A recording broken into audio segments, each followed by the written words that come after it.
Assalamu alaikum. Welcome to this live stream. I'm delighted to be back again with the lovely Firas Zahabi. How are you doing, Firas? Alhamdulillah. How are you, brother? Alhamdulillah. At such a short notice, I just messaged you. I Mhm. said, listen, this Yeah, debate's out. You dropped your schedule. You're here. This is an important topic for you, huh? of course, always. Yeah, and I have a busy schedule, but I love to make time and sit down and chat with you guys. Mm. And I've noticed, a lot of people, they make an analogy between fighting and debating. There's something similar in terms of strategy, in terms of tactics, in terms of the different sort of things you employ. Do you think there's something similar here? Yeah, of course. There's a back and forth. You can counter what somebody says. It's similar to a fight, but fighting is just another reality too. You got to remember a lot of guys. The thing is, here's the thing. I find like fighting, we have a lot of real world experience because in fighting we have talking, and then we have the day where we meet in and we get in there, and then you realize a lot of the talk was wrong. That's why you kind of get humbled. But in dialoguing, it's a long time before you see how the world develops and how things pan out. That's why we got to look at history. That's why history is so important, because a lot of people have had these arguments and ideas and positions way back when in ancient civilization, but they don't know their history. Mm-hmm. And when you point out their history, you could kind of show them, look, somebody's tried this before. You're not the first guy to walk this walk. You're not the first guy to think this way. And was it good? Was it bad? And here's the thing. In history, the champions of history was Islam, Christianity, Confucianism, Buddhism, Hinduism. They survived many other competing civilizations. And of course, I can't name every civilization that was successful, but Yeah. these civilizations were incredibly successful. And we have to ask why. Because now you're getting the tradition, but you don't know why. How did they get here? Well, they didn't get here because they weren't successful. They got here because they were successful. Yeah. And there were many other competing civilizations that are not here no more. So history is so crucial. Absolutely. It's like a natural selection of ideas. So you get your Taoism and Taoism and Shintoism and Islam and Christianity and Judaism. And you can see actually in the 21st century, you see the rise of new contenders, one of them being occultism. This is really interesting. There's actually a massive rise in occultism, and there's also a rise in a type of general apathy. That's a sort of a nihilistic position which was really popular, in some circles in ancient Greece. But you start seeing, there's nothing new under the sun. I like what you said there. There's a lot of stuff which just regurgitates, it recycles back. Yeah, exactly. And history is really important. You know what they say? If you don't know your history, you're doomed to repeat it. Because human behavior, human reaction is quite common. There's a common thread. That's why when you read the Quran is always telling you, go back and see the civilizations before you, what happened to them, what occurred to them. And usually what you'll find when you go throughout history, civilizations go through different phases, and then they reach a phase of decadence. And after decadence, there's corruption and the fall. And that's why they say, civilizations are not killed. They commit suicide. Why? The corruption's always from inside, it's always internal. It's always a loss of virtue, a loss of values, and gluttony, decadence. The id takes over. Yeah. And this cycle is preeminent in every civilization. When they crash, usually they crash because of this. They become overly, how should I say, decadent. I think decadent is a good word. Yeah. The old saying of, hard men create good times and good men create, hard times. And it goes back That to simple. It's that simple. Yeah, it really is. Now, a bit of backdrop to this debate for anybody watching. This is the Oxford Union, which is an incredibly prestigious venue. I mean, I grew up in Oxford, so like even as a person who's used to seeing, the university and, just you can see all of that history from a very close perspective. Still, when you walk among the halls, and now you have a Muslim debating an atheist, and the topic is Islam versus atheism, and it's in the old buildings, and you have the old style of debating, the same format, everything. For me, this was like, and I was saying to Hijab that this is big. Like when we were driving down there, I was like, bro, this is big. Like we have to understand, like this is something which, as Muslims, we need to be at the forefront of these top tier universities and articulating ourselves there. And I said to Hijab, listen, bro, you're going to be talking about the Prophet ﷺ. You're going to be talking about prophecies. You're going to be talking about Islam and Allah.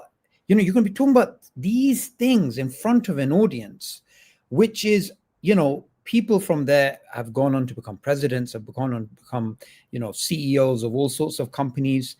It's the sort of thing which is referenced in, movies, there's, this guy from Oxford, whatever.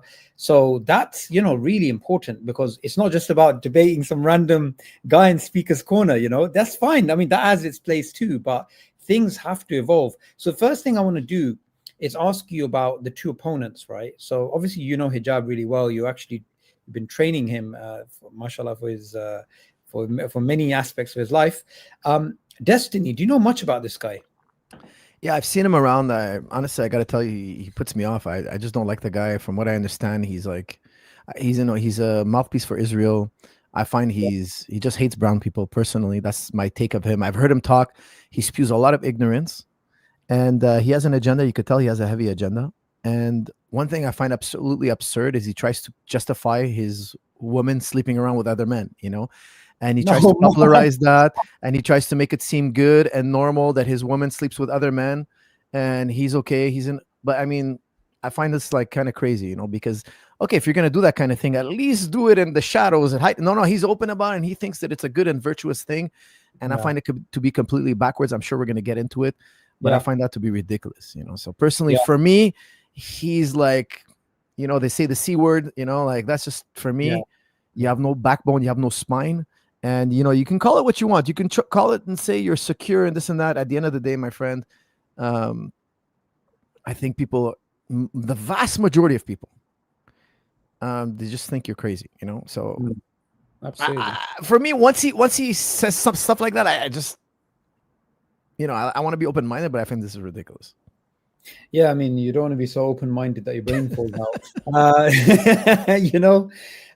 The thing about the debate itself is it was really a mismatch. But I did say to Hijab, look, it's not really about him. Who cares about this guy, right? It's about us having a platform where we can speak about Islam and we can normalize talking about why Islam is true. Because look, as you know, you follow sociological trends quite closely. There is a revival of faith all across the world. There is a massive revival, and new atheism's falling apart, wokeism's falling apart, liberalism is just on its way out in terms of the popular culture. People are going back to conservative values. So why shouldn't we, in the marketplace of ideas, put Islam as a contender, right? Mm-hmm. So, and there's no better place to do it on a public, other than a public platform like this. So we'll get into the debate. When you want to speak, just speak, and I'll pause the video. Okay. The format is a bit different to normal debates, but I guess that makes it easier for our sort of analysis.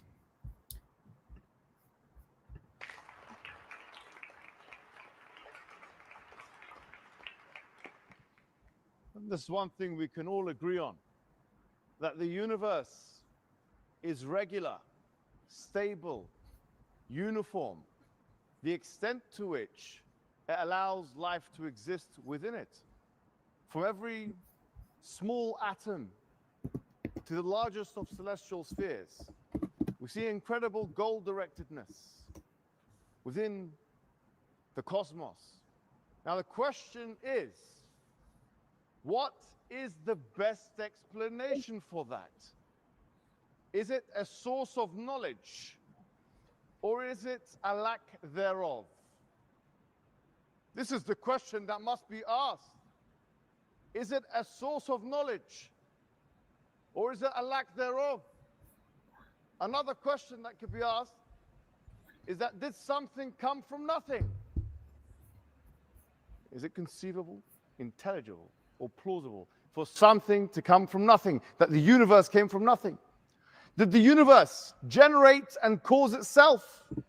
Well, to suggest that the universe was generated or caused itself is tantamount to saying that a mother gave birth to herself.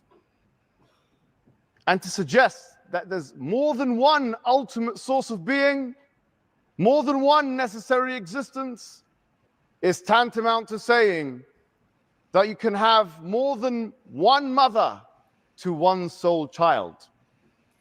Therefore, it is clear that monotheism, the idea of one source, that is the foundation for everything that exists, is the only reasonable conclusion. Another question that must be asked is, what is the purpose of life? What is the purpose of life? Imagine going into work. You don't know who your boss is. You don't know what your role is. You don't know what you're doing there. But here we are in the career of life, and we don't know what our purpose is. The purpose of life is to align the finite with the infinite. The purpose of life is to submit to the lawgiver. The purpose of life is to submit to the ultimate source of all creation. That's why prophets and messengers were sent aforetime. Abraham, Moses, Jesus, and for us, the final prophet Muhammad sallallahu alaihi wasallam. And these prophets came to expound on this truth, to tell people to submit to God. And they came with an evidence for their prophethood. As for the Prophet Muhammad, his evidence is that he came with a preserved religion. The Quran is preserved in a way that no other ancient book is. There's a falsification test within the Quran, challenging humanity to find a contradiction within it, challenging humanity to try and produce a chapter like it. And the Prophet of Islam made predictions that were so frequent and so precise that no other figure in human history made them. For example, he told us that the Roman Empire and the Persian Empire would both fall to the Muslims. Now, according to Barnaby Rogerson, who is a historian, non-Muslim historian, he said that the similitude of the Arabs at that time taking over the Persian and Roman Empire is the same as Eskimos taking over Russia and America. Imagine what kind of a wild prediction this is. And this is one of many predictions that obviously I don't have time to expound here. The question is, what does atheism have to offer? Atheism has no explanatory force whatsoever. Atheism is a negation. Atheism has no ontological status. Atheism cannot describe or explain morality, rationality, consciousness. Atheism brings nothing to the table. With that, I conclude with Assalamu alaikum wa rahmatullah.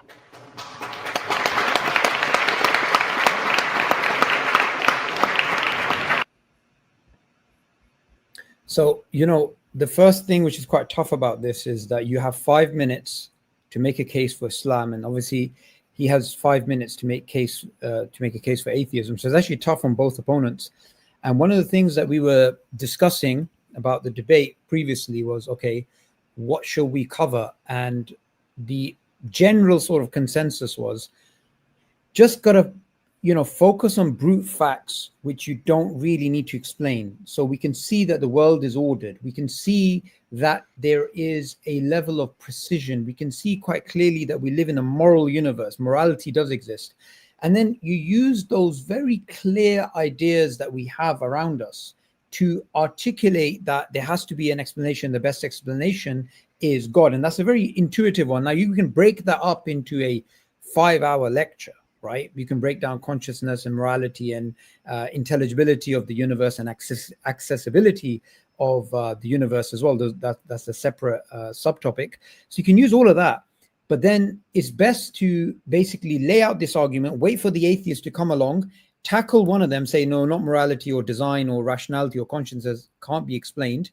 Or in Hijab's case, when he spoke about why is there something rather than nothing or something like that, contingency. So then the idea was to actually refute the way that they contend on each particular point. And then obviously the point about Islam and how to articulate Islam we can get into next. What did you think of this strategy and the way that he delivered it? I think he did very well. He only has 5 minutes. Of course, you can't get into a deep topic in 5 minutes. But if I was speaking to the masses like he was, I would get very simple with my explanations. Very simple, something that's very memorable. I wouldn't get into too much details because in 5 minutes you can't expand on that, right? So I would say, look, something can't come from nothing because you'd have to exist to bring yourself into existence. If you're not existing, if you don't exist, but you brought yourself into existence, if the universe came from nothing, because some people argue, very well, Lawrence Krauss tried to argue once upon a time, that's something from nothing. Well, nothing, if you have nothing, and it's literal, because they never mean it literally, right? They try to slide in that word. They try to give it a double meaning. You'd have to exist first to create yourself. Yeah. Existence is a prerequisite to creation. You can't be a cause if you don't exist. Okay, so that's number one. So something has to have always existed. We know for a fact that something always existed. It's a given. Because if you say nothing existed, then we'd have nothing forever. It's but it's biological necessity. Yeah. Okay.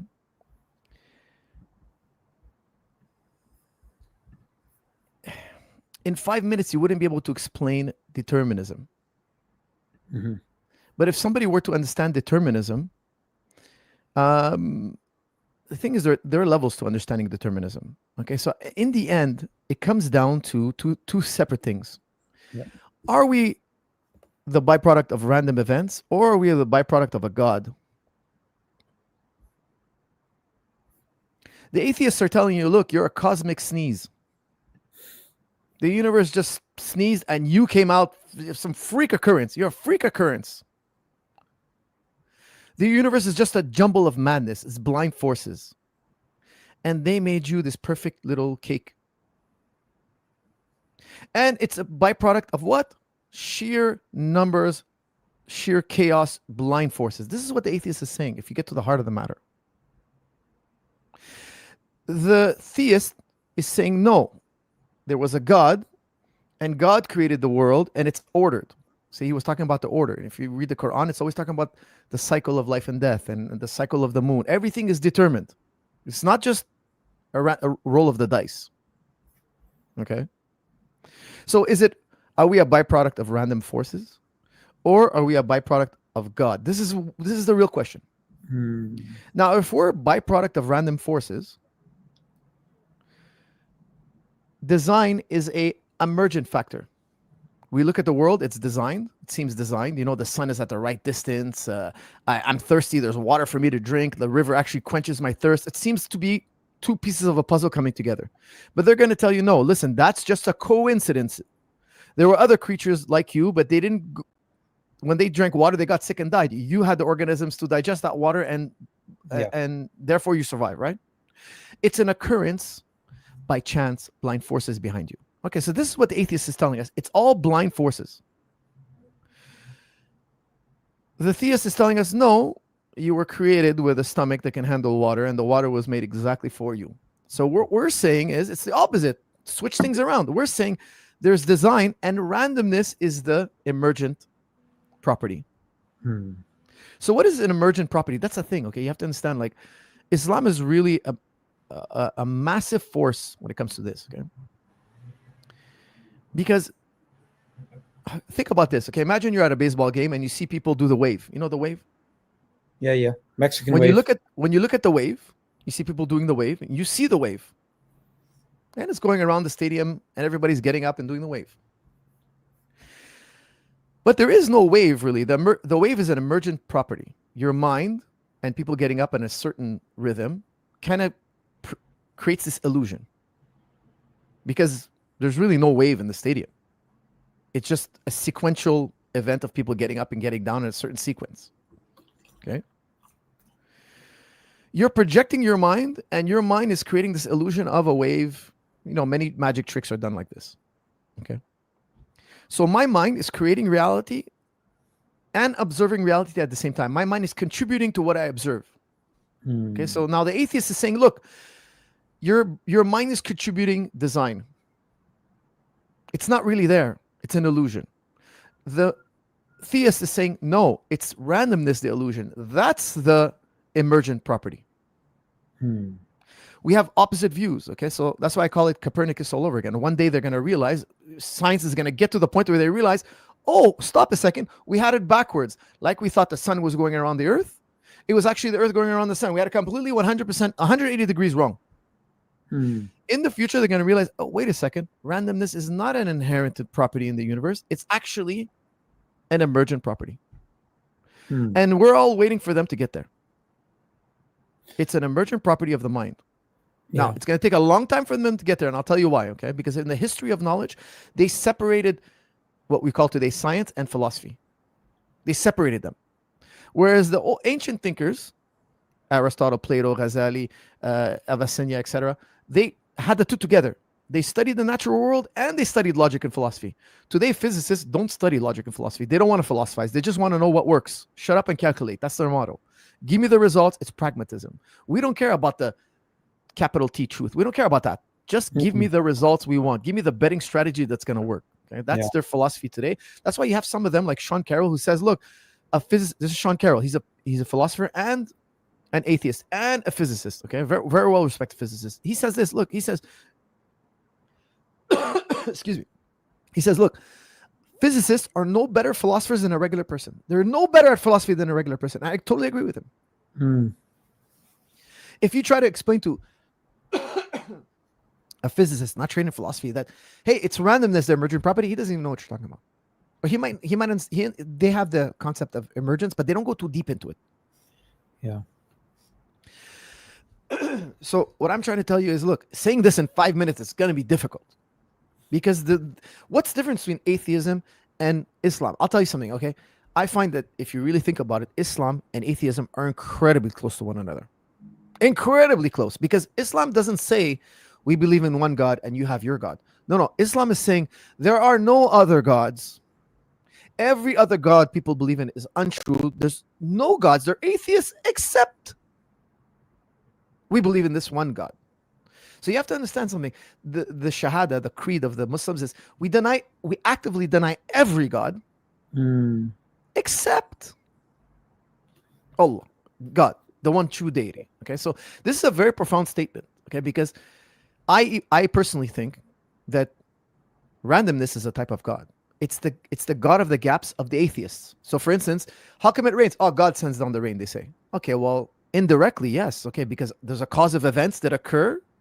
God put those causes in motion. God is the ultimate cause for why the rain falls. However, people are going to say, look, before we understood the water cycle, we thought God was just like squeezing the clouds like a sponge. Nobody ever said that.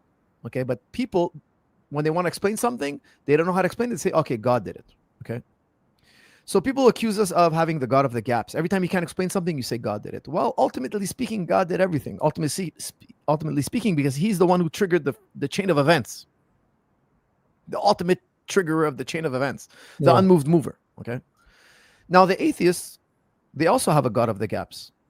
Every time they can't explain something or there's obfuscation to their intellect, they invoke a force that doesn't exist. Okay, so I often do a thought experiment. I challenge so many physicists to answer this, and not one can answer this. Okay? Not one, because it's a huge paradox. And I'll be honest, I'll share it with you guys, but I think it's something people have to listen to or think about over and over again before they can really let it sink in. Okay. And we've talked about this before. Okay. Imagine you have a catapult. Remember we talked about catapult once upon a time? Yeah. And you have the catapult. And the catapult, you fire a projectile, and the projectile lands on point A. You mark that point. Wherever the projectile landed, that's point A. And you rewind the entire universe. Every single last elementary particle is reset. And now you fire again. Now, if you say it lands on point A perfectly, exactly again, then okay. There's no such thing as randomness. There was no such force. If you say no, it doesn't land on A, it can land in the area of A. Okay, well then you gotta now factor in this random force. You now believe that the world is inherently random. So ultimately, you just denied an axiom of science, and you also you believe in magic. Okay, I'll tell you why you believe in magic. And I know I made a jump there, and I want to explain that. Yeah. Okay, can I insert one thing which will help you clarify for the viewers your thought, your trail of thought here.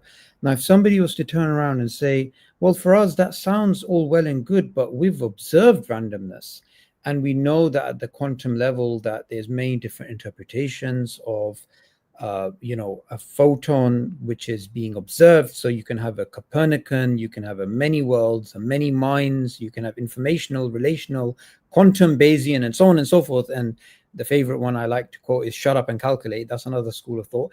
Someone can say, but you're talking about this as if randomness doesn't have an empirical grounding, but it does. No, Because we have all these different models which show that there's a level of indeterminacy when it comes to the universe. I would love for you to make sure you pick up Something Deeply Hidden by Sean Carroll. Why do you think look, before we get to Sean Carroll, okay, just one thing, okay? There's a lot of crazy talk about quantum. They say the word quantum and all of a sudden it gives them a pass, okay? Let's just hold on a second. You get your Deepak Chopras coming out. let's take a step, okay? Yeah.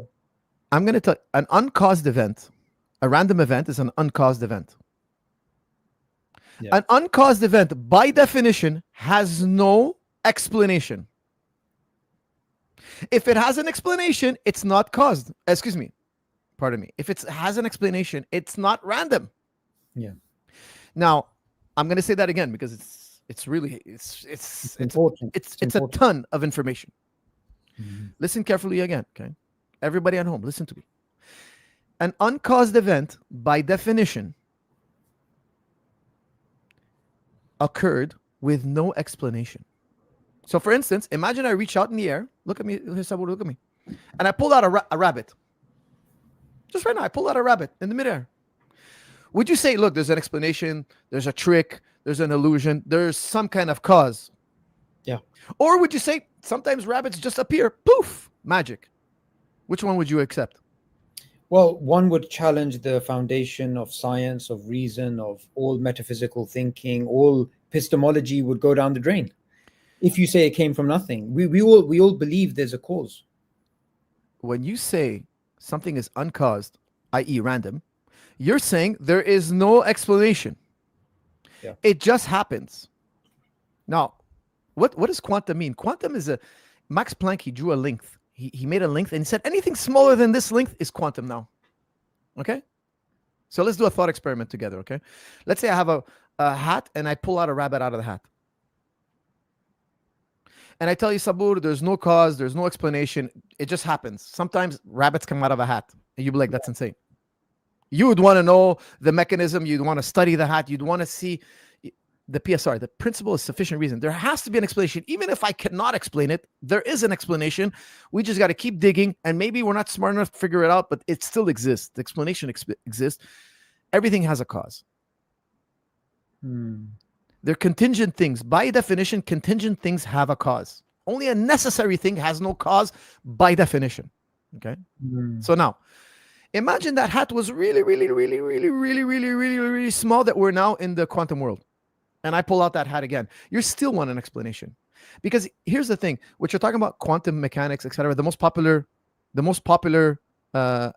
interpretation is called the Copenhagen interpretation. What does it mean, interpretation? You tell me, give me the definition of the word interpretation. Yeah, it's an inference based upon some assumptions. Okay, look, it's a betting strategy. Yeah, that's a betting strategy. At the end of the day, look, it's a betting strategy, and I can bring you many scientists who will tell you it's determined. We just can't see past the veil of ambiguity. But it's a great betting strategy. It's robust, and we trust it. So that's the most prevalent theory we adopt. Now, Sean Carroll doesn't accept this. He doesn't accept that something could be spinning clockwise and counterclockwise. And let me tell you something. No human being in the history of the universe has ever observed anything spinning at the same time clockwise and counterclockwise. Yeah. It's outside of our experience. And I can give you many thought experiments to kind of narrow it down. But the quantum world, it's just basically a big mystery, and everybody wants to say, look, let's give all these scientists a free pass and say that things can be uncaused. If something is uncaused, you just basically said, you just defied the scientific axioms. You basically just said magic happens, magic occurs. And I want somebody out there to tell me that it's not magic. Because let me tell you something, poof, it just appears on its own for no explanation. That's magic, my friend. That's what magic is, okay? It's contingent, and it appeared out of nowhere for no reason. I think it's lost on a lot of people what we're saying. It's kind of advanced thinking. It's very, it's very advanced logic here. We're talking about something that's not easy to grasp. You have to think about it. You have to massage it in your head. But by definition, an uncaused event has no explanation. Now, you're telling me rabbits pop out of hats for no reason. I'm personally rejecting that. I reject it. So you think if you accept random causes, if you accept random events, you're necessarily saying it, whether you understand it or not. You're saying that, poof, things pop into existence that previously didn't exist, and there is no explanation for them. Now, I'll tell you something. Sean Carroll doesn't accept that. That's why he says, you know what Sean Carroll says? He says, look, many worlds exist. Every time there's a random event, you think it's random. It's not.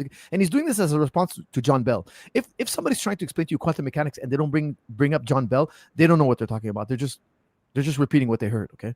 Yeah. John Bell, he really demonstrated that it seems to be very well embedded into reality. Randomness is embedded in reality, okay? Now, it's very complicated how he does it. It's incredibly complicated, but here's the thing. It's still subject to scientific revolution, and thinkers like me and Sean Carroll think that eventually we're going to get past, we're going to learn more about quantum mechanics, and the veil is going to be lifted, and we're going to realize there was an explanation. Because here's the thing. There's no such thing as a particle in two places at once. That doesn't exist. Now, maybe it's happening in a dimension maybe we're stumbling on a new dimension. And that will be the explanation. Something that was outside of our experience in the future may become part of our experience, and it will explain why we're observing what we're observing. Humanity has gone through this cycle many, many times.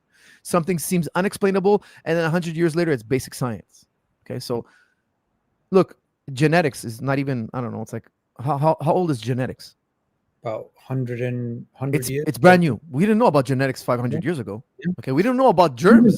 Even Darwin we didn't know about germs 1,000 years ago. You understand what I mean? Like, little demons that live on your hand, like, what are you, crazy? Yeah, well, now everybody believes in germs. Okay. So water bears. I'm sorry? Tiny microscopic water bears. You can actually see them walking around. They're walking on your skin. It literally looks like a bear. Right. Right. Mankind has been through many scientific revolutions, and this whole thing about something spinning clockwise and counterclockwise at the same time. Look how far Sean Carroll has to go to escape this kind of thinking. He says, look, there's a universe where it spins counterclockwise, and there's a brand new universe that splits. Because he doesn't want to violate the principle of non-contradiction. And I agree with him, by the way. You cannot violate the principle of non-contradiction. Or else. So that's how important that principle is. So to say something is uncaused, you are violating the principle of non-contradiction. Absolutely. And just to add to your point, there's a distinct problem in the philosophy of science known as the problem of unconceived alternatives. So what it basically means is you have data in front of you, and you cannot interpret it in a way because you don't have the conceptual architecture currently. So if you look at someone within the Newtonian framework, he's within a paradigm from which space, matter, time, all of those things are their definition and their way of being observed is so different to the Einsteinian that the two can't speak to each other. So when you see an anomaly, you just have to come up with ad hoc rationalizations until someone comes along and says, well, space and time is like curvature, is like fabric, it bends. Then even the definition of mass changes, and you're like, oh, right, it's a new paradigm. So the idea is it's way beyond something being not determined. The whole idea of, okay, I'll give you Firas $5, right? I'll give you $5 and I'll say to you, go and buy one banana and one apple. And you have to spend $5 and you have to get one banana and one apple at least, or you can get 3 bananas and 2 apples, something like this. You have to spend the $5. They're $1 each, right? Now, I do that with 100 people. Some people bring back 4 bananas, 1 apple, 3 bananas, 2 apple. You get the point, right? Those are all things we can determine.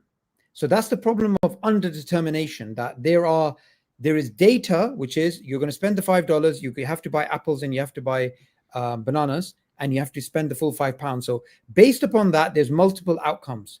The problem of unconceived alternatives goes further, which says there is something conceptually that your mind cannot comprehend, which doesn't allow you to see the data and infer solutions which future generations will.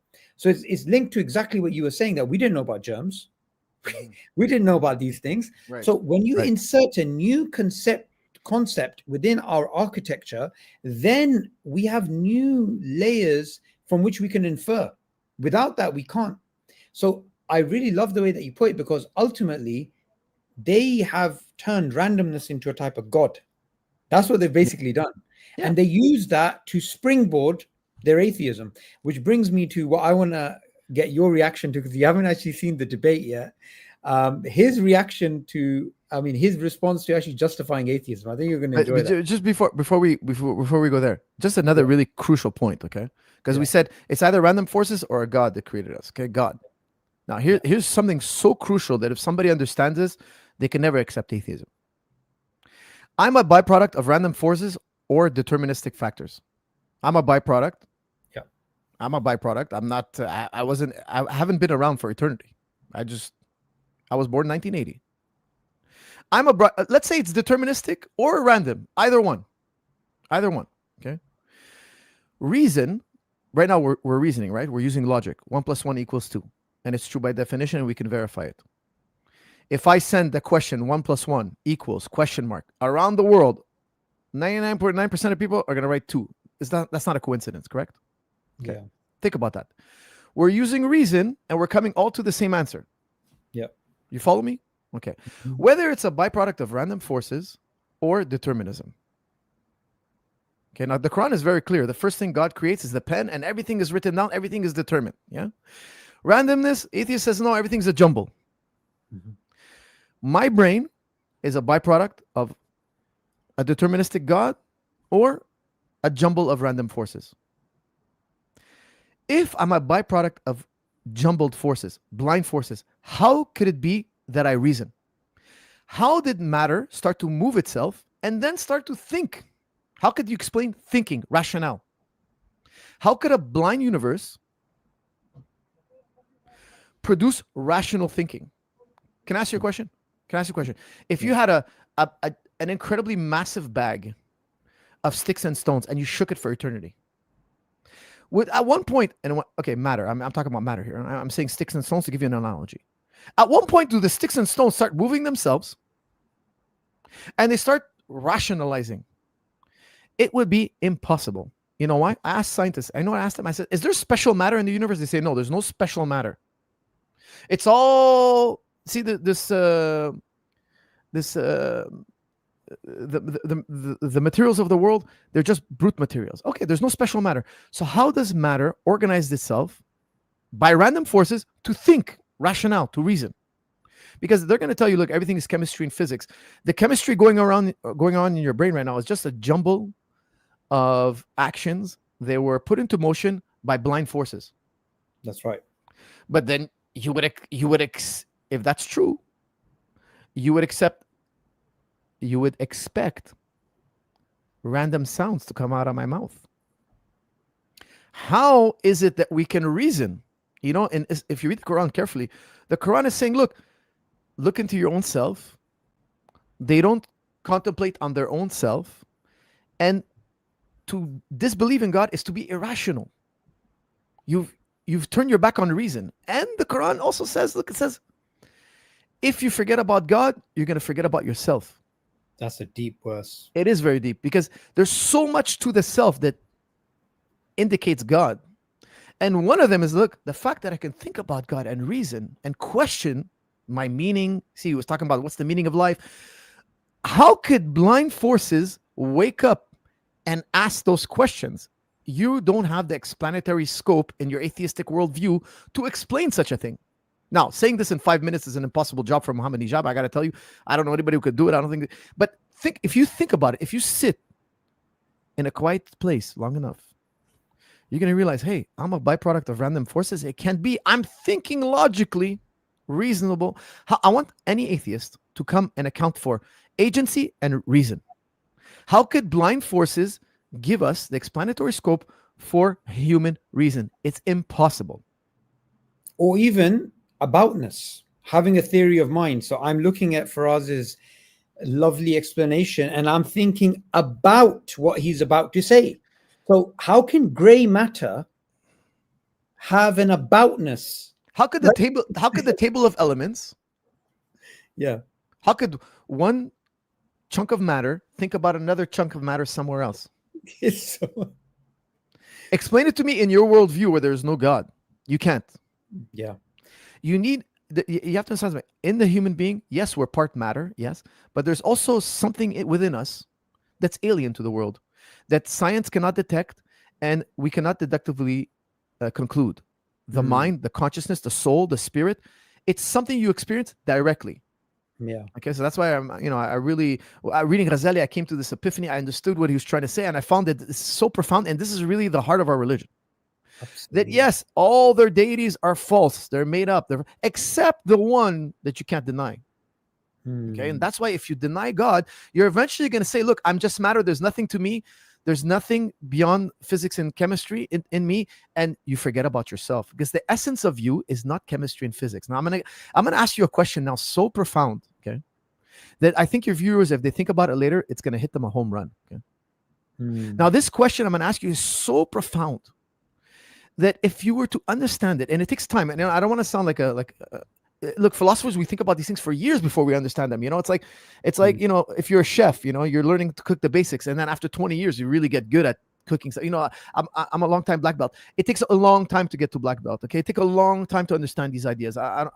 People out there are super smart, but if you're new to these ideas, don't expect to understand them right away. It takes a lot of work and time and energy, and you care enough to understand these things. I want you to please picture for me a squared circle. Can you picture a squared circle? Nope. You can't picture a squared circle. It's impossible. No human being has ever pictured a squared circle, and no human being will ever picture a squared circle. Yeah. There are no squared circles. It's impossible.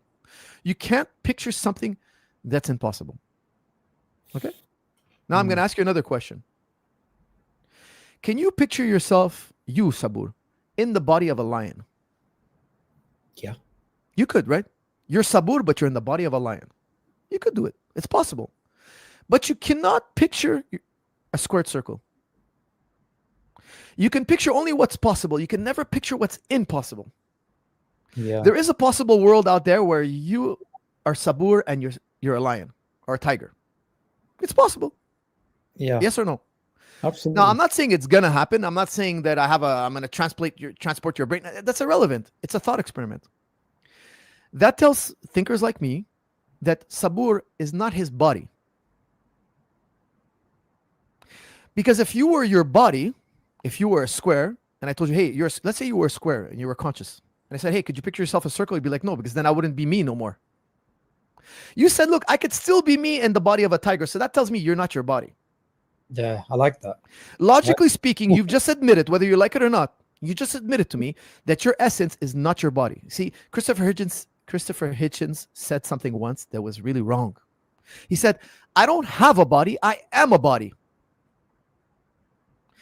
The Quran says, if you forget about Allah, you'll forget about yourself. If you forget about Allah, God's going to cause you to forget about yourself. Absolutely. Christopher Hitchens said about himself, he said, I don't have a body, I am a body. Those are two very different things. You might think they're the same, but you're wrong. He said, I don't have a body, I am a body. I'm telling you, I have a body. He's saying, no, I am a body. So he would tell me, I can picture myself a tiger. Because his body is who he is. If he was a tiger, he'd be someone else. Exactly. But he could picture himself a tiger. He misunderstood something so profound, so important. If he had contemplated the Quran, he would understand. If you forget about Allah, you will forget about yourself. Because then you say, oh, I'm just chemistry and physics. I'm just this lump of flesh. Yeah. If you're just this lump of flesh, if you're just a square, you can't picture yourself a circle. because then you wouldn't be square no more. You wouldn't be you no more. Mm. Sabur is not the lump of flesh sitting on that chair. Yeah. He's something else. Why? Because he can picture himself. I know it sounds weird, okay? I'm trying to give you guys a simple thought experiment here. It could be, you could picture yourself in the body of the Incredible Hulk. I don't care. Just the fact that you know the essence of you, the thing that makes you you. You know, we've talked about the ship of Theseus in the past. The thing that makes you you is not your body. Because if all you were is chemistry and physics, you couldn't picture yourself in the body of a tiger. You would say, no, I've lost Sabur. Sabur wouldn't be no more. Yeah. Okay, so this is something for people to think about in the future. Wrestle with it, play around with it, and there's a lot more to it. Of course, we can go a lot further to see what is the ruh, what is the soul of the human being. Because here's the thing. Okay, let me ask you a question. Do all knives have something in common? Yeah. Okay, that's the essence. Yeah. Whatever that thing is. Okay, it's hard to pinpoint, but that's their essence. If I show you a knife that's, I don't know, 5 inches long, and I show you a 7-inch knife, and then I show you a drawing of a knife, you're gonna be like knife, knife, knife. You can identify their essence. Yeah. You can, if I show you a plastic knife, you're gonna be like a tool for cutting with a handle, knife. And then I show you an axe, and you're like, nope, that's not a knife. That's an axe. Now, that proves that there's an essence. Your mind recognizes an essence. Now I'm asking you, Sabur, what makes you you? What's your essence? If I shave your beard off, are you still Sabur? You're gonna be like, yeah, I'm still Sabur. If you lose a Not hand, that I would. Not that I would. It's a very handsome beard. You know, I Yeah. wouldn't touch the beard. But what I'm saying is, if I change the essence of something, I've changed that thing. Yeah. If you let me borrow your car, okay, and I spray paint my name on it and I give it back to you, you're gonna be like, hey, what did you do to my car? But you still identify that as your car. Yeah. If I melt your car down and turn it into coins and I give it back to you, I'll give you a bag of coins. And you'll be like, hey, that's not my car. You've changed the essence of my car. That is not my car. My car is no more. I've destroyed the essence. I've destroyed the thing. If I destroy your essence, you're no longer that thing. Okay. So if you change, remember, this is very important. If you change the essence of something, you've changed the thing itself. Yeah. Christopher Hitchens is saying, look, I am my body. My essence is my body. I'm telling him, no. It's not your body. You're something else than the body. Why? Because by the simple fact saying that if I go into the body of a tiger, I still didn't change my essence. Therefore, I'm still the same. There's something else to me than the body. And of course, we could talk about the ship of Theseus and all that and get even more profound about it. But the Quran is touching on this. If you contemplate the Quran, it's telling you who you are and where you come from. There's something inside of us that is alien to the world around us. Now, I'll tell you something. Thomas Huxley, Darwin's bulldog, he said it the best. I always quote him. And people should memorize this quote. He said, explaining consciousness is like rubbing a lamp and a magic genie coming out. It's two ontologically different things, and we have to explain it, and our worldview has to have the explanatory scope to explain it. We can't just ignore it. But the atheist, materialist philosopher always wants to say it doesn't exist, it's an illusion. And now he'll do anything to avoid it. He'll do anything, but it's the one glaring thing. It's the one glaring thing you cannot avoid. And in the Quran, it has an answer. Yeah. It has an answer to them. Yeah.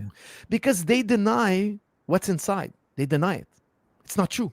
It's only material and physics. And because science can't detect consciousness, the hard problem of consciousness, they deny it. Well, what does the Quran say to them? It says here, when God puts them in hell, here's your consequence for what you used to deny. Now, when you're in hell, let's say you fall in agony. Let's say you fall, you break your legs, you shatter your legs in agony.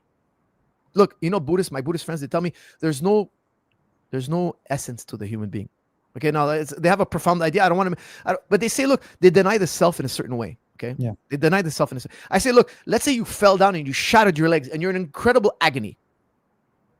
You're experiencing incredible agony, and you're like, Coach, please call me 911. I need help. I'm like, no, it's just an illusion. Don't worry, it's temporary, it's transient, it's an illusion. Don't worry about it. You're not even here. You don't have an ego. Don't fall into this illusion. He's gonna be like, no, I'm convinced. Why? He's having a direct experience that he exists. He's having a direct experience. There's no logical argument or scientific study he needs to go over. He doesn't need a research paper now. Now all of a sudden he's convinced. Yeah. He's not just chemistry and physics anymore. He's somebody who's tormented. Well, if I check If I use my scientific mind, and no, I use his worldview, I see the C fibers are firing and the brain is in a particular state. I don't see any agony. Where's the agony? Put that in a test tube. I can't do it.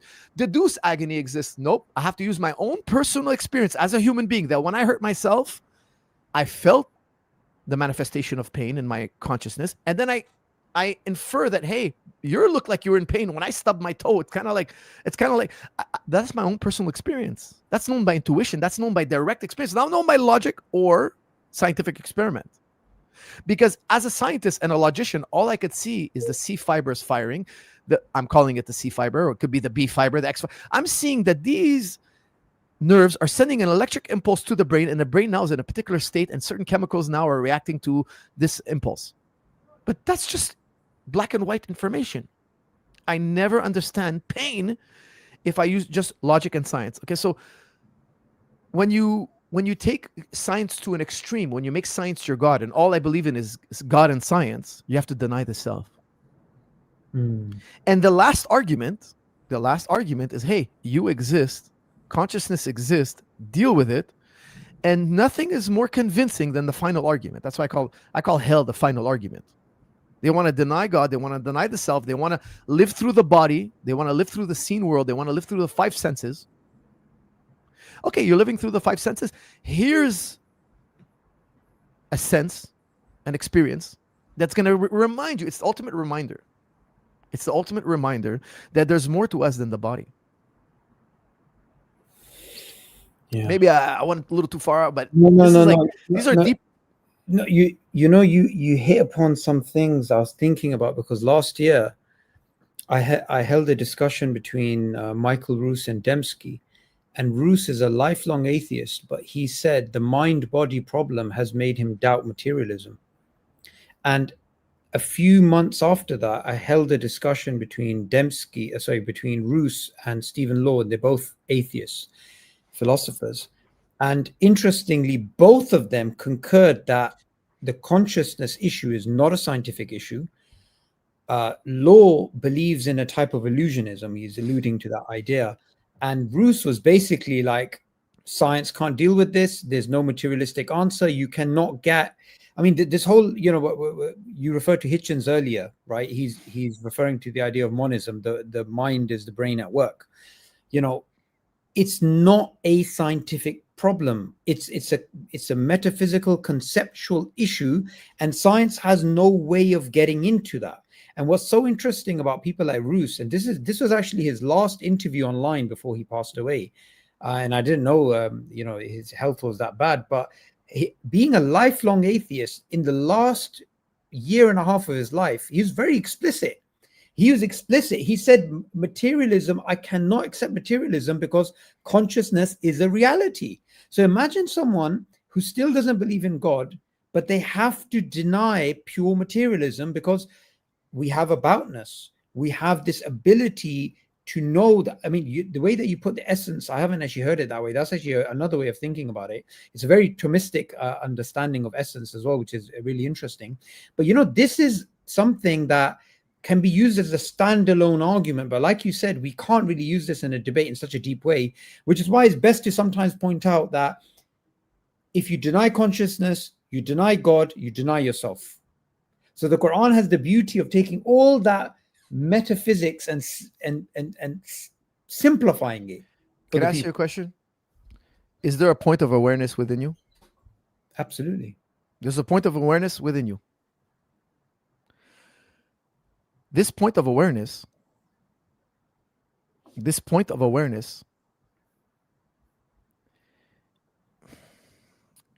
unexplainable scientifically. Yeah. And you could never deduce it logically. Yet it's the center of the entire universe. And if you're a profound thinker, you'll realize it's not within you. You are within it. Because you even know your body through this point of awareness. Everything you know, time, history, science, math, everything is this point of awareness. That's why we say there are no gods, except we've realized we're in touch with one thing, and it's not in us. We are in it. Once you realize this, you realize, okay, now there's more to the world than my five senses. And I'm having a direct experience of that. Nobody can convince me otherwise.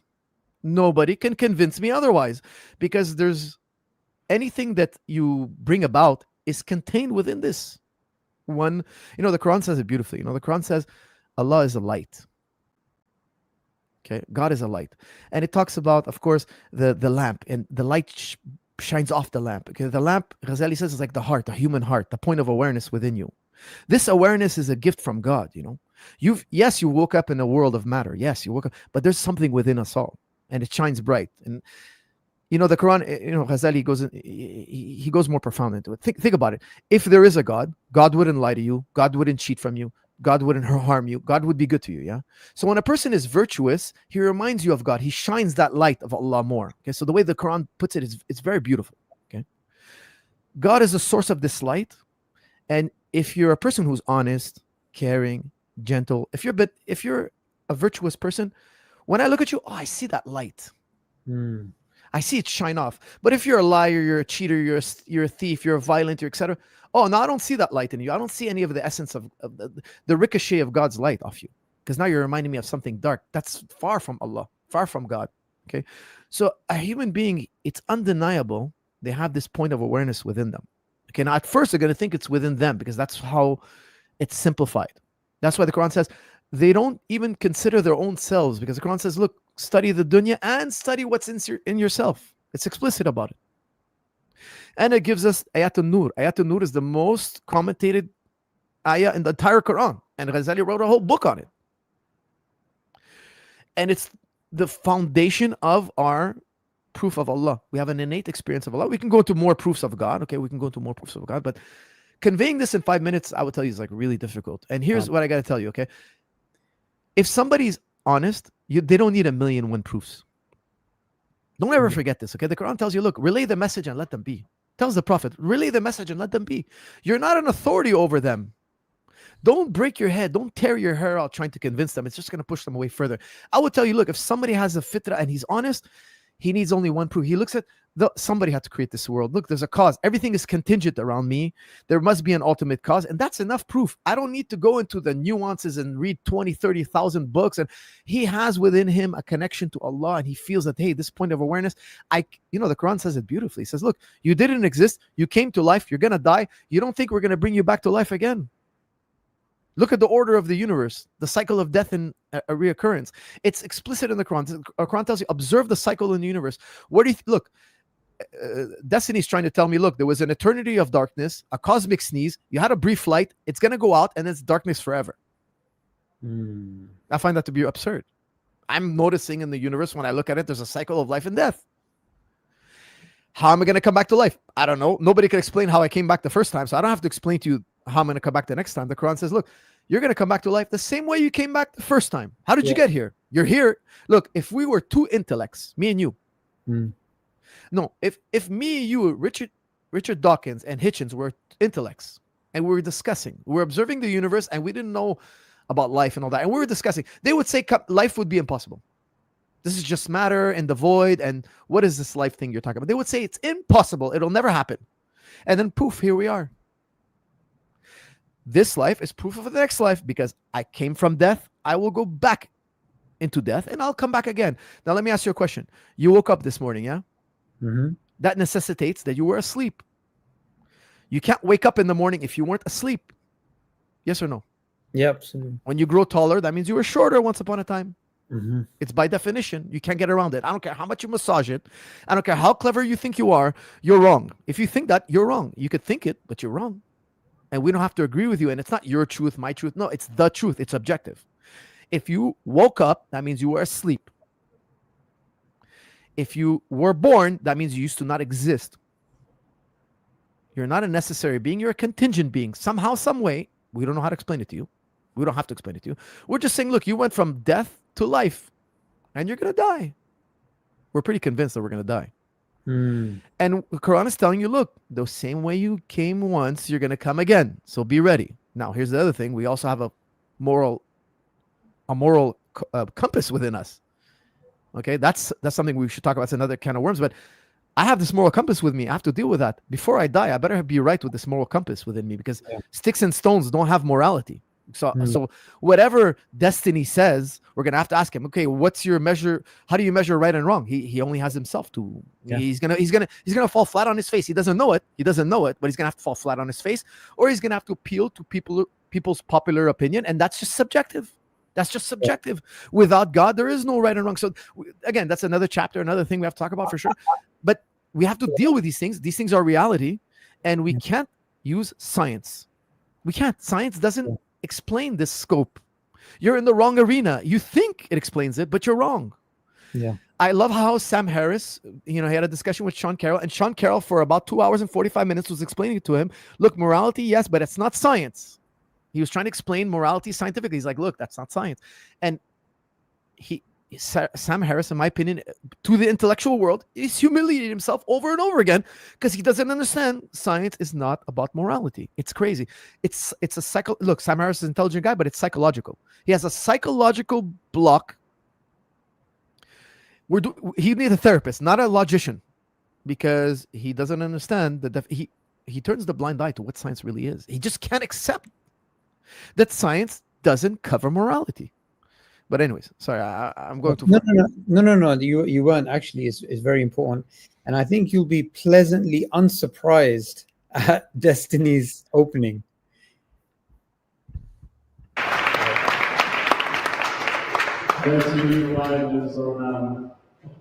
Same question, and then could you restate the question for me?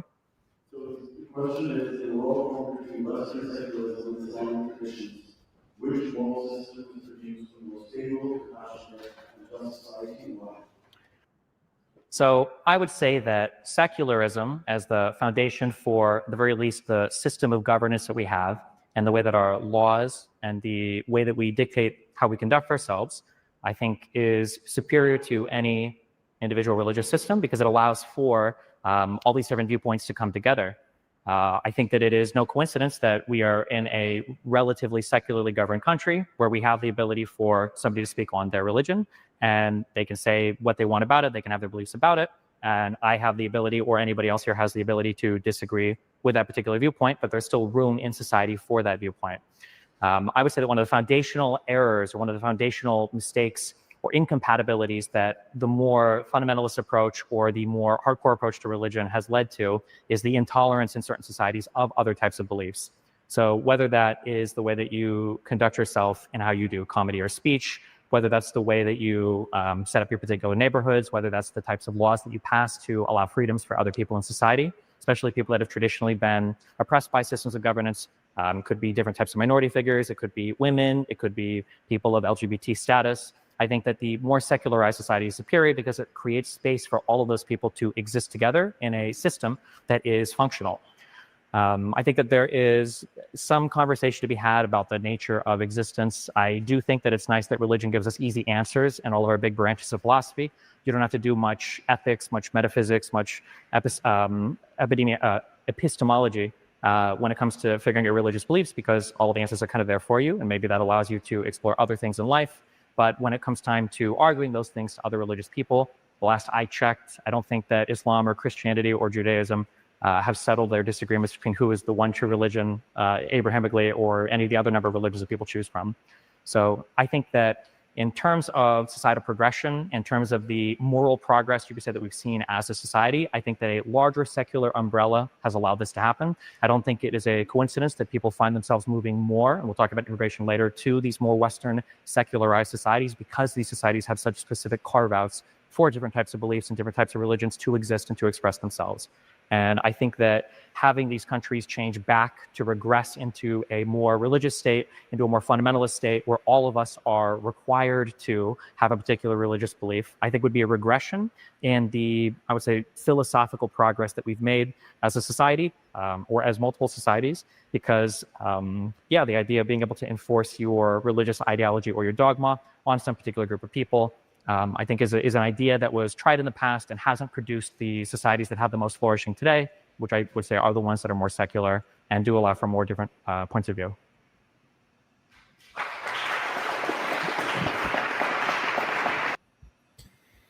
All right, that was underwhelming. Basically, what he does there is he refuses to speak about ontology, refuses to speak about any form of justification in terms of morality, and in fact, he just says, "Oh, religion provides easy answers, but let's just speak about the actual consequences." So he goes straight to a argument in terms of the benefits of a secular society.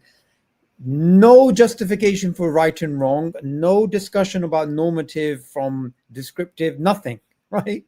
This is why I said to you, you're going to be pleasantly unsurprised with this guy. Well, look, he kept it really basic. He has 5 minutes, so I have to give him that. It's not. I don't know how sophisticated he is in philosophy or cosmology. I don't know what his education background is. Honestly, I don't know.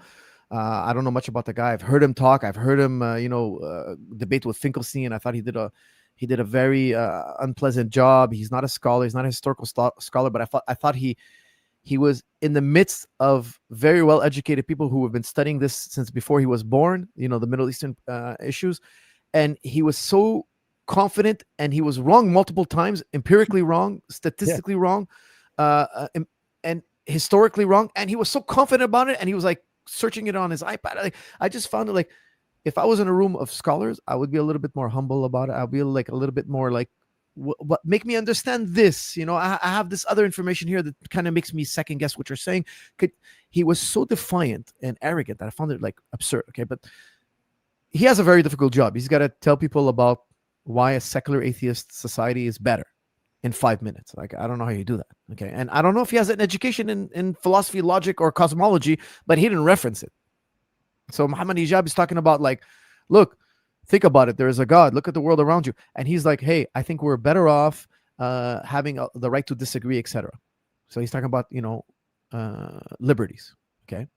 And I will agree with him on that, because I'll tell you something. Okay. Because here's something Muslims forget. We got to do a little introspection. The Prophet Sallallahu Alaihi Wasallam, okay. First of all, I got to say something to you, okay? The God of the Quran doesn't care if you worship him. He doesn't care if you pray. That's for our benefit. God is not in need of our prayers. It's explicit in the Quran, okay? If you don't pray, that's your business. That's you who's going to have the reward of praying. It's for you. Prayer is for you. It's not for Allah. Allah doesn't need anything. God is not trying to force you to be Muslim. The Quran is not trying to force you to be Muslims. Muslims, we should not try to force people to be Muslim. We tell them about Islam. They don't want it. That's their business. Yeah.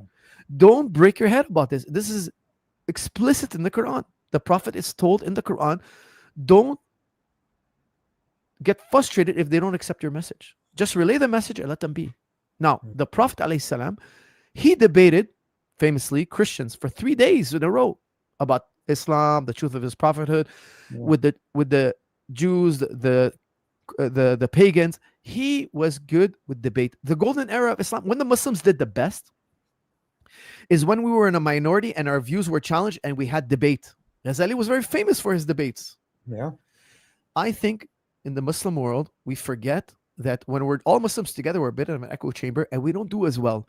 When we're challenged, we start thinking more, we start studying more. Because here's the thing. If we believe we're on the truth, and I believe we're on the truth can handle scrutiny. I believe if you scrutinize my beliefs, they're going to come out, they're going to survive.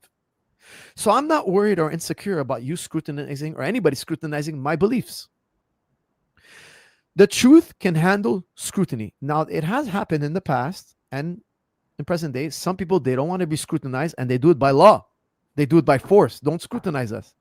I don't think Islam should be. Here's the thing, I'm not for insulting people's worldviews. Even I wouldn't make fun of atheists. I wouldn't put atheists down. I wouldn't insult them. I wouldn't insult any religion. I wouldn't insult the Hindus. I wouldn't insult the Buddhists. I wouldn't insult the Christians. I would never insult anybody, Jewish, pagan, whatever. I won't insult you. And the Quran is explicit about that. Don't insult their gods. The Quran orders you. Moses alayhi salam was told, go speak to Pharaoh softly.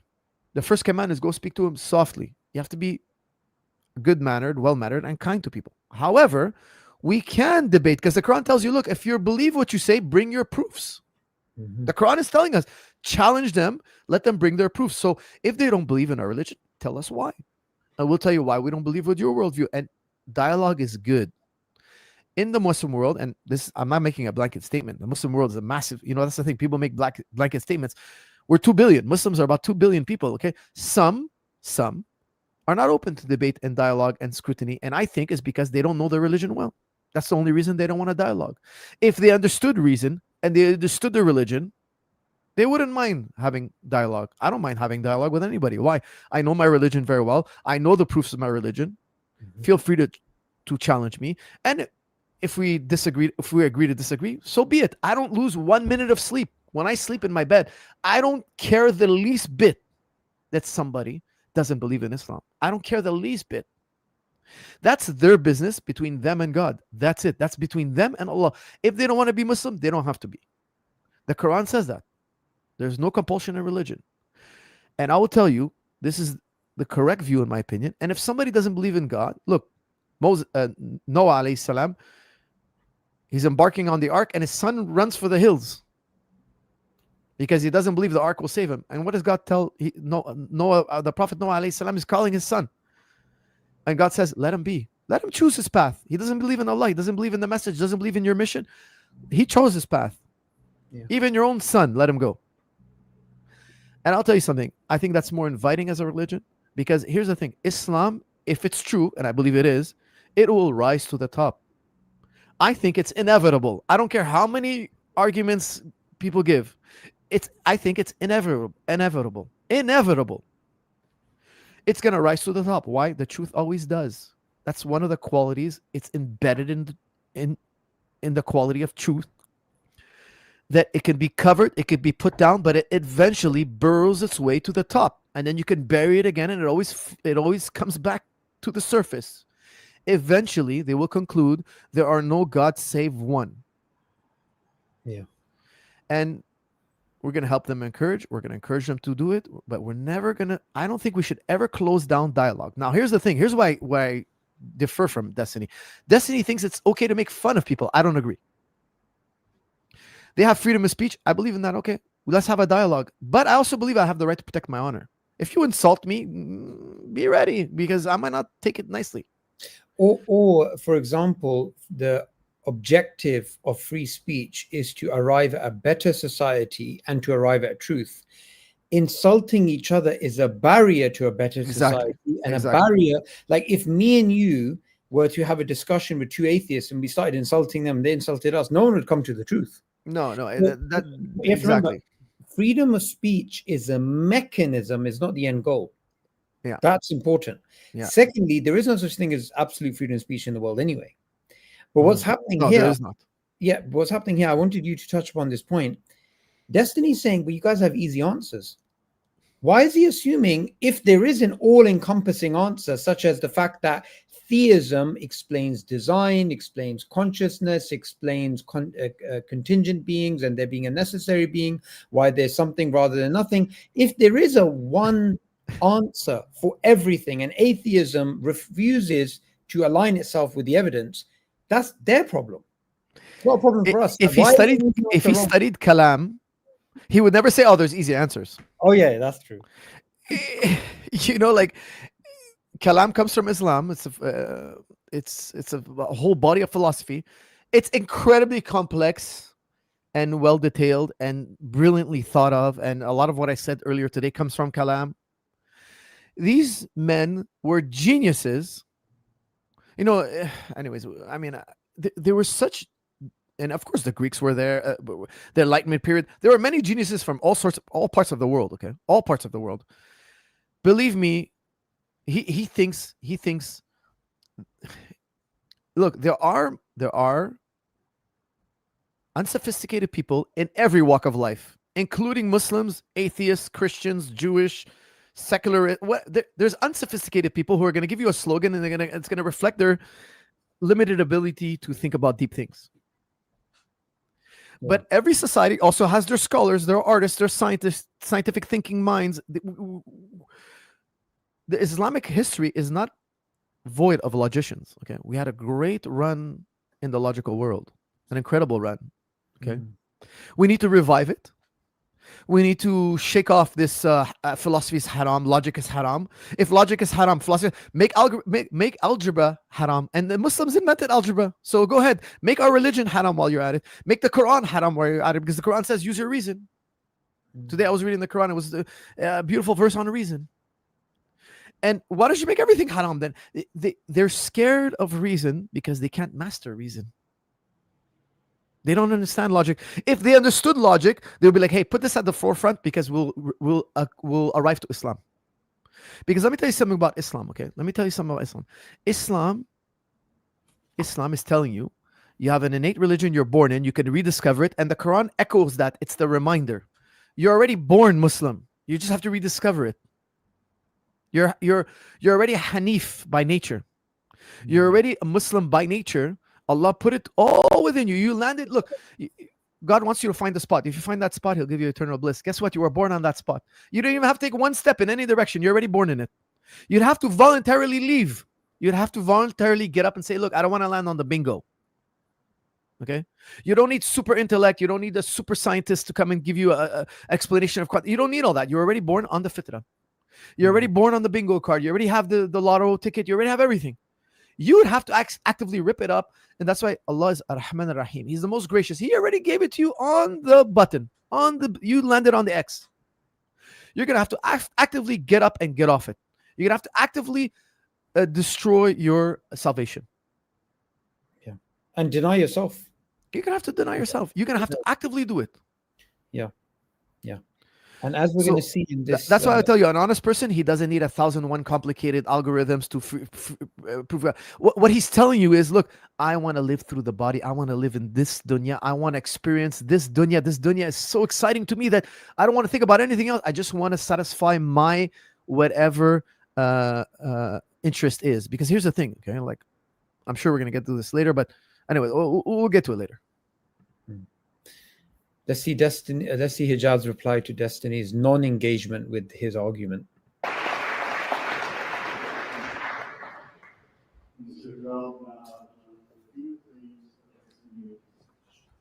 Well, I mean, Destiny mentions that secularism is superior to religion, but secularism couldn't exist without it, because secularism is by definition a separation between church and state. So how can you have secularism without the church? You would just have something else. So it can't be superior to it because it incorporates it into its worldview. But the question really is, what's the objective basis for all of his claims? He mentioned LGBT and minority, this, that, and the other. The question is, as an atheist who believes that we are essentially atoms whizzing around, this is the physicalist, this is the materialist assumption. How can you get from that to objective morality in the first place? How can you ascertain that liberalism is the superior ideology from first principles, from a scientific or mathematical perspective? You can't do that. It's not possible, because Kant couldn't do that, because J.S. Mill couldn't do that, because greater people than me and you couldn't do that. Therefore, you won't be able to do that. Secondly, I will say this. I mean, he mentioned something about intolerance, which we'll come to in a second.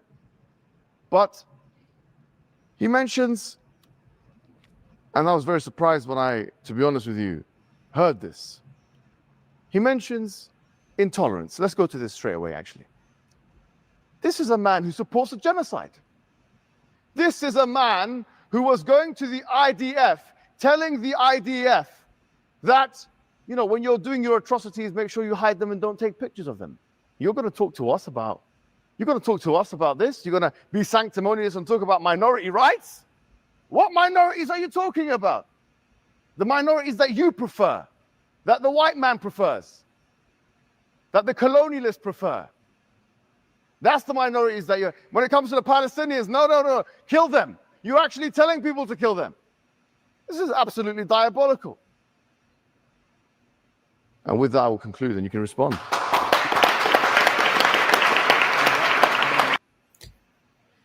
So Hijab just went straight for the kill. So he didn't just... that was beautifully said.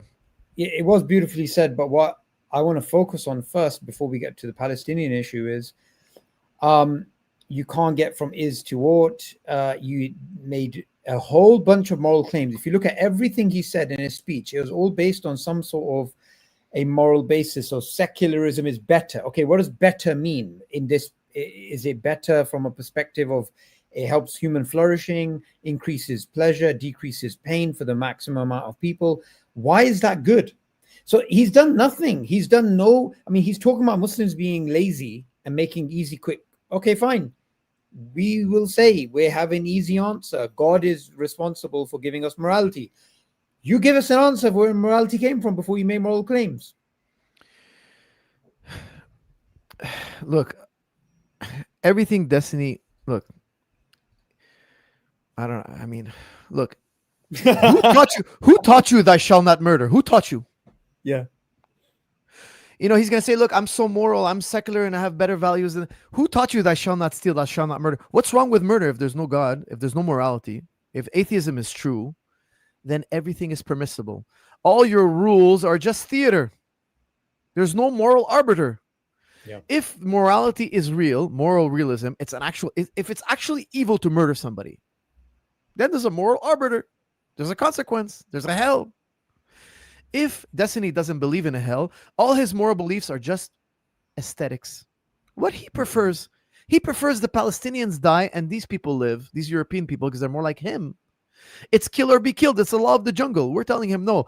Whether he's European, white, black, Asian, or whatever, he has human rights because every human being is made, and every human being is a son of Adam, etc. All of them have a value. In Islam and Christianity and Judaism, all human beings have a value. They have the spirit of God that was blown into them, a created spirit of God. If we're secular, if we're atheists, it's the law of the jungle. Go tell the lion it's wrong to kill the zebra. He's gonna be like, what are you talking about? What are you talking about? What are you talking about? Everything we're not allowed to do, the animal kingdom, they can do it. So in the back of Destiny's mind, he's like, look, this is all theater. You know, the Quran says they tell you they're with you, and then in quiet they say, no, we're not really with them. You know, they're two-faced. Destiny's two-faced because he was caught on camera telling the IDF, yeah, when you kill them, don't post it. You know, like hide it, sweep it under the rug, like kill as many. What kind of morality is this? What minorities? Exactly, well said by Muhammad Hijab. What kind of morality is this? Because he doesn't have any in his mind. There's no consequences to murdering brown people.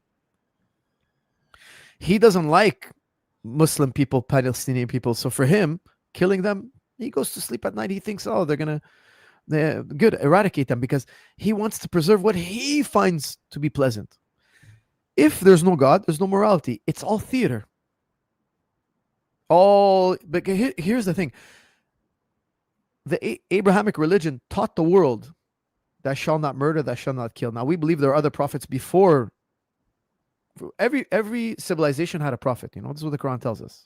Okay. All these prophets taught you, thou shalt not murder, thou shalt not kill, thou shalt not steal. These are true laws you have to abide by. The secularists now are liking these rules and like, hey, this works. So now they're saying, look, they're obvious. No, they're not obvious. They're not obvious. What's wrong? If you told Genghis Khan, hey, Genghis Khan, thou shalt not murder, he would laugh in your face. Why shouldn't he murder? Why shouldn't he murder everybody and take all the women and keep them for himself and grape all the women and do what he wants and have more Mongols? Why shouldn't he? If he doesn't believe in God, if he doesn't believe in hell, if he doesn't believe, how would you convince him logically that murdering is wrong? Because if there is no God, all is permissible. Yeah. They learned from the Abrahamic tradition that thou shalt not murder, thou shalt not steal, thou shalt not kill, thou shalt not lie. Works, and it's good, and it's pleasant, and it rings a moral truth within us, and then they adopted it. Well, so where did they learn it from? That's the question. Yeah. Where did they learn it from? Because there's no civilization that didn't have religion. There's not one. Go as far back as you can. Every civilization in history had a religion. There was never in the history of mankind an atheistic religion with laws. Never a civilization with laws. Never. They always had a religion, and now today we're seeing secularism, and this is very recent, by the way. They separated church and state, and they're just copying what we taught them for thousands of years. Well, it's kind of like, you know, you living in a mansion as a group of people, which was inherited by your forefathers, but the lease has run out, and it's the mansion of religion, and now you call yourself secularist, but you're using the house, you're using the garden, you're using the entire architecture, and you're basically saying, well, this is all us. And it's like, well, the architecture came from somewhere.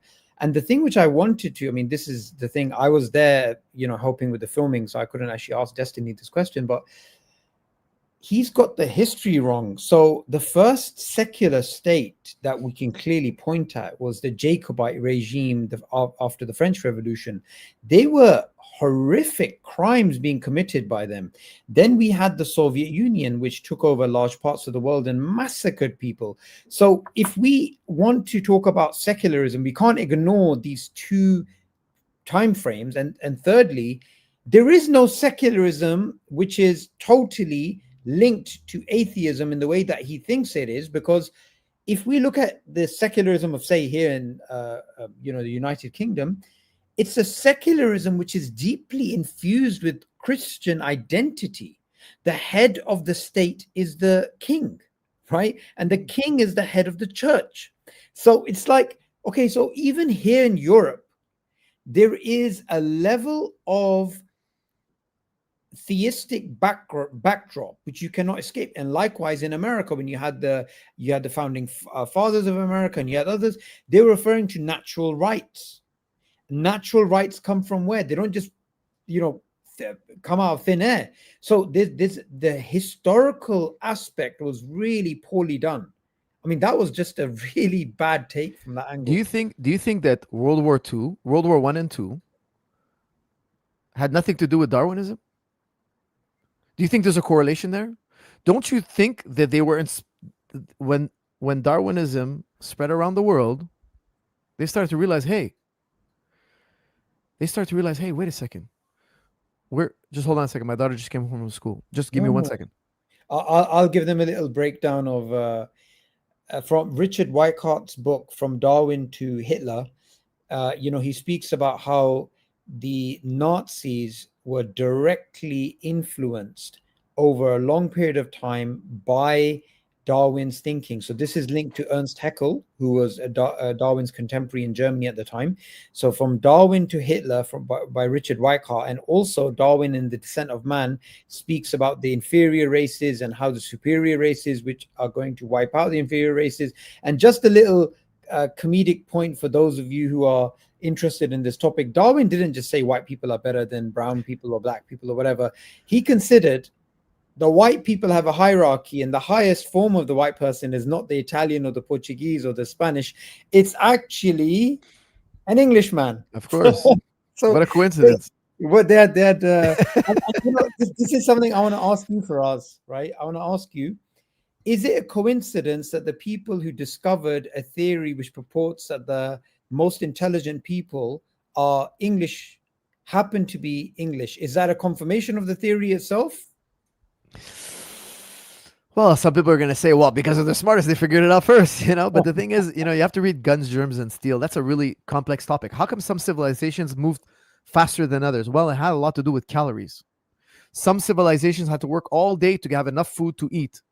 The Greeks had enough calories. They had farming. They had fertile lands, and they had slavery. Okay, so they could sit around and think all day long, because human beings, if you give them time to think, they become really brilliant. But if they have to work all day in the fields, they're not so brilliant. Why? Because they got to eat, or else they're going to die. So Guns, Germs, and Steel does a great job of highlighting that. And, here in the Americas, they were less developed. Why? They didn't have any beast of burden. It was only till Christopher Columbus came that they had horses again, because horses went extinct in the Americas. So there was a lot of issues. It's a complex issue, but ultimately speaking, human beings are pretty much equally brilliant across the board, as long as they have enough calories and time to sit around and exploit their intelligence. Absolutely. And if you look at, it's a fascinating history. It is. And if you look at the Black Africans, if you look at the building of the pyramids, there's a lot of pyramids in Sudan, and Sudanese aren't English. They're Africans. Right. They're Black. Right. So this whole history of and you get a lot of race realism type of arguments being made, and these arguments to do with IQ and stuff, and there's Nick Fuentes and all these other guys who are just talking about all this nonsense, and it totally contradicts what we know. And what's so interesting, you mentioned calories, is also linked to empire. So when you had these states which were dominating other states, they became more intelligent than other states around them. Additionally, they take all the engineers, they kill the common man, and they take all the engineers, all the thinkers, and they adopt it for themselves. Yeah, and also it's linked to people having access to fish, to seafood, right? Mhm. So it's so complicated. And coffee. Look, the Arabs discovered coffee. They had an intellectual boom. They had paper and coffee. Look, we're a product of our circumstance. Yeah. We are a product of our circumstance. That's why, the Quran always says God's going to give some more than others, and it's a test. Yeah. If he gives you more, don't be arrogant. It's a gift from God. Oh, I'm grateful. I'm going to try to make it positive for humanity. But then you take yourself as, I'm better than them. So you became arrogant. It's the story of Shaitan all over again. Yeah. Shaitan was excellent. So he became his own focal point. Instead of saying, this is from God, my virtue, that whenever you have something positive in your life, you have to be thankful to God. But if you start thinking, oh, I'm the product of all these great things around me, well, now you've slipped into arrogance. So, it's a story as old as time. Civilizations get arrogant, then they get toppled. They become arrogant, they puff up their chest, and then they get toppled. We can go back in their history. There was a time where Europe wasn't so great, and there was a time when Arabia wasn't so great, and then they became big and strong. China wasn't so great. Then we have 5,000 years of quite in dominance. There are other great civilizations, but here's the one thing: it's always temporary. Civilizations rise and fall. So if you're arrogant at the top, when you fall, my friend, everybody wants to step on you. You know what I mean? Absolutely. Let's check out the reply. Yeah. By who's going to reply now?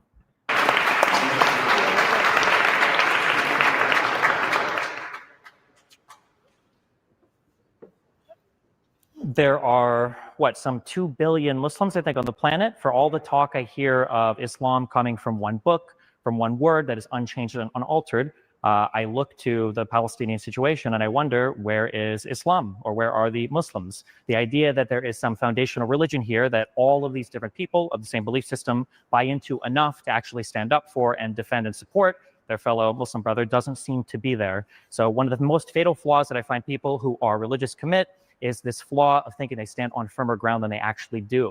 The idea that there is one holistic, unified view of Islam is probably a view that every individual Muslim would tell you, but maybe not all of them would agree on. I think the same can be said for Christianity. The same can be said for probably any major religion.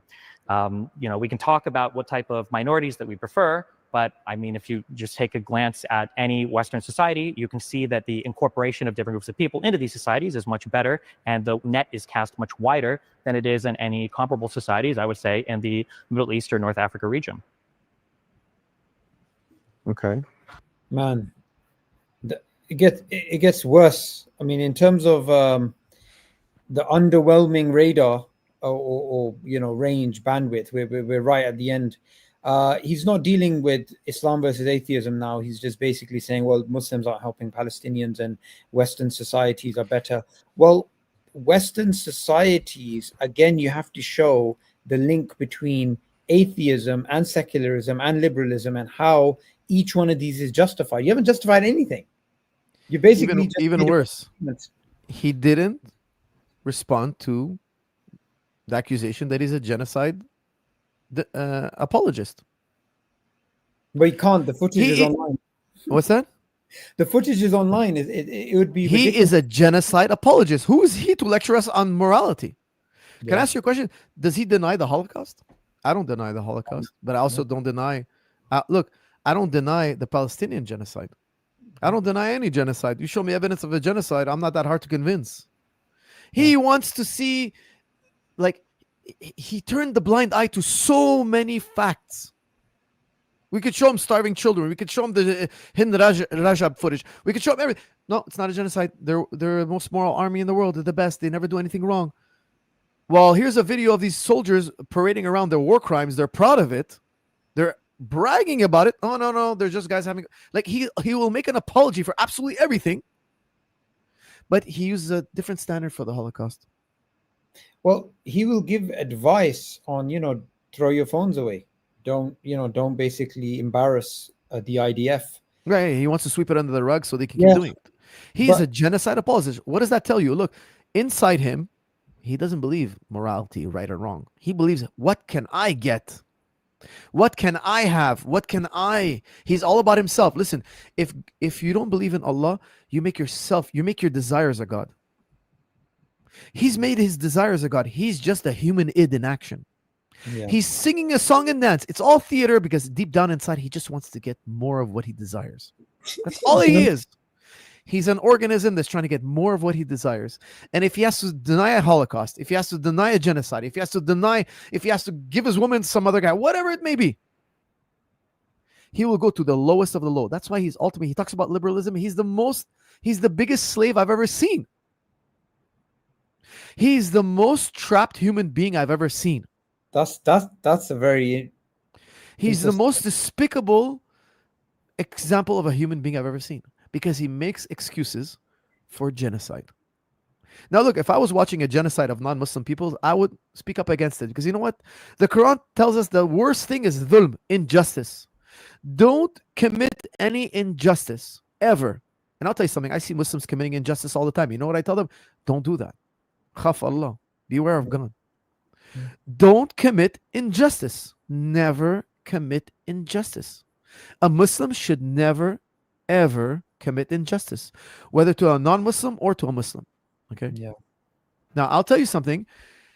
If you observe destiny, he's not a virtuous person. He's a genocide apologist. He saying, oh, minority rights. Yeah, right. What about these Palestinians? They lived on that land way before. We're talking about property rights. We're talking about people being pushed out of their homes that they've lived on for generations to let somebody in who was born in another country. And he finds that to be okay. He finds that to be tolerable. We saw him the pictures of dead children, bombs. We show him indiscriminate bombing. No, I deny. He denies every single proof. They brought him scholars. Even what's his name was next to him? I'm forgetting his name now. But we brought him scholars of the Middle East, and he still denies them. No, he's denying them. There's no proof. There's nothing you can tell him to convince him that, hey, there's a genocide going on, even though it's the most documented genocide in the history of mankind. Live every day, we're seeing genocidal actions. Genocidal scholars, even Jewish genocide scholars and historians are saying this is a genocide. Listen, not long from now, everybody's going to be like, of course it's genocide. It's so obvious. He's on the wrong side of history. I'm telling you, everybody who put comments online denying it, they're all going to be embarrassed. I promise you. They're all going to be humiliated. Because I'm telling you, the trend now, the kids growing up online, they don't want any of this. They don't like racism. He's the last generation of people who see skin color. Oh, your skin color reflects the light differently than mine. I don't like you. You have values different than mine. I don't like you. These kids growing up today on the internet, they learn to make peace with multicultural and multi-religions and multicolors. They've made their peace with it. They grew up having Jewish friends, secular friends, Muslim friends, Hindu friends. They've made their peace with multiculturalism. Sadly, he hasn't. Destiny hasn't. He's still a racist bigot. Why? He's a genocide denier. The amount of evidence is so compelling that for anybody to deny what's going on in Gaza, to me, it's just psychological. Well, let's look at it from another perspective, which is everybody can see this is somebody who is not confident in their worldview. They're not able to justify their worldview. And it's obvious that Israel is taking influencers to the occupied Palestinian. $7,000 up to $7,000. Yeah. Hey, I don't take a payment if I tweet, or I'm banned from Twitter, but that's the story. If I write something online and I believe it, I don't need to be paid. No. But anyway, sorry. And if you think about him being the omni-liberal, which is what he calls himself, right? And he's the end destiny of liberalism. That's the destiny of liberalism, that you get somebody who is going to be a person who is going to focus on their self-interest. They're not going to look at the betterment of society. They're going to look at the small things that may benefit them financially and actually discard the pain and the suffering of thousands of people. And you know what's shocking about this as well is that, why did he turn up? Like, if you actually think about it, if you're about to be invited to something like the Oxford Union, you have seen this guy online, Muhammad Hijab, you've seen him debating all these people. You haven't been able to debate successfully for a long time, right? Unless you're debating like a child or something, right? And you're in a position where you need to justify atheism. And in order to justify atheism, you need to actually read up on its arguments and its counter arguments and its counterfactuals and so on and so forth. And you don't even prepare, and you just decide to wing it. And then in the debate, you stop talking about Islam versus atheism and just start talking about why and Muslims helping out Palestine, or secularism is better. And again, it goes to show, you know, he is, like you said, and I really love what you said, he is the most imprisoned person. Although he's supposed to be about freedom, he is imprisoned by his own desire. He's imprisoned by his own selfishness to have a image in front of the world. Any other person with a bit of self-respect would say, I'm going to turn up at a debate against somebody that I'm going to lose against. Do I want to be humiliated like this? And in his case, it's like, well, I don't mind. I'll get famous because I'm going to be at the Oxford Union. I mean, why did he even turn up? Me and Hijab were actually discussing this in the car on the way down. We were like, you know, Hijab said, like, why is he like, if you think about the invitation and the person that you need to challenge and the tools that you have and the job that you have, Islam versus atheism, why would you turn up? And the only explanation that I can think of is pure self-interest. He thought, do you know what? Any publicity is good publicity. It doesn't matter if I get humiliated, I'll get to be at the Oxford Union. Look, if John Locke saw destiny, guys, John Locke is one of the great influencers of liberalism. Yeah, I think he would disown destiny. If destiny is what if destiny is the epitome of liberalism, yeah, I think John Locke would have ripped apart all his essays. I think he would have destroyed his philosophy. He would have rethought everything. Let me tell you something. Destiny's ancestors hate destiny. If I can bring back Destiny's ancestors and show them, look, this is your great grandson, they would despise him. They were like, this guy, we clawed our way, we survived the plague, we survived wars, we did all this, we pushed our lineage down the line, and this is the end product. It wasn't worth it. No. Let me tell you. Look, yeah, so just yeah. Here's the thing, okay? So just before that, go ahead. John Locke, I'm so glad you mentioned him. He believed in God, and he warned that people who don't believe in God, they are not going to be able to have that sort of moral code. So you have to remember, the founders of liberalism, like John Locke, they didn't just derive morality out of nowhere. They derived an ethical system based upon the belief in moral realism. So they believed in God, they believed in rights, and they believed not only that you can come to God via reason, they also believed that without belief in God, being an atheist is going to undermine the social and moral fabric of society. So John Locke is going to say, that's what I warned you guys about. 100%. Like, he wouldn't be too happy with destiny. Okay, we'd be ashamed of destiny.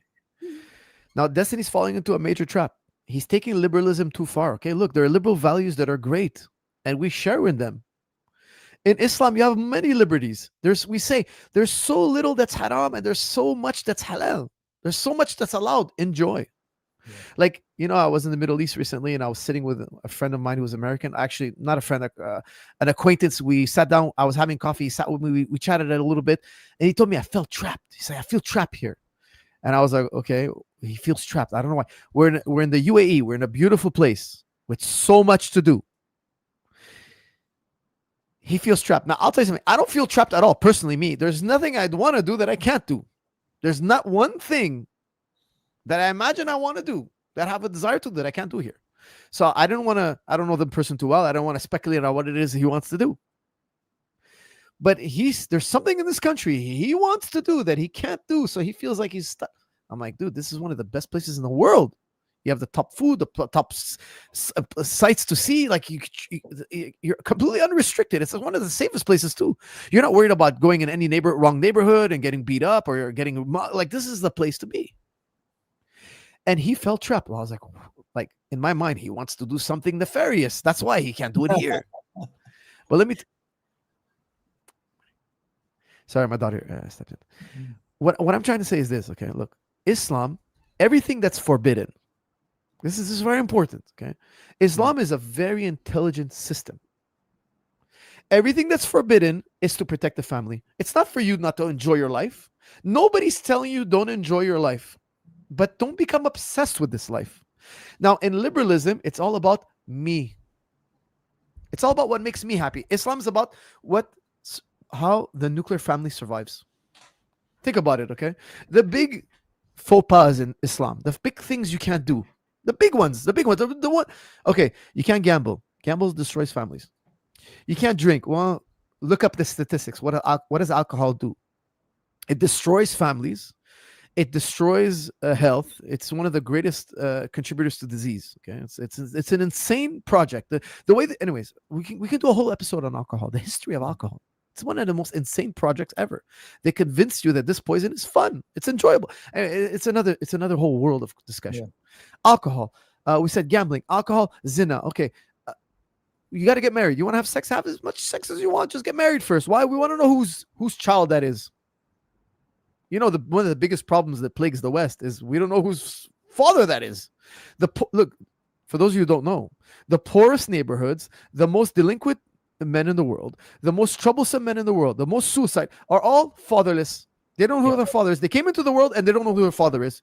52% of the most underprivileged community, 52% of them, they don't know who their father is. Okay, the black community is the most underprivileged community. 52% don't know who their father.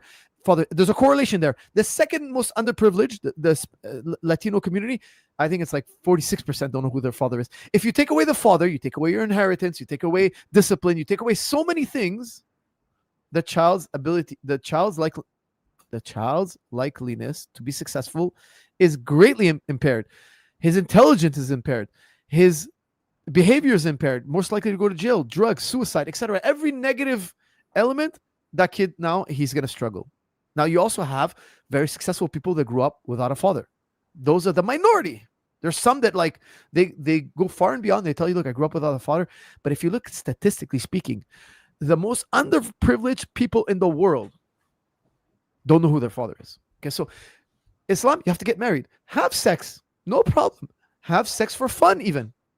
But we want you to declare publicly that this person and this person are married. So we know when she's pregnant, we know who the father is.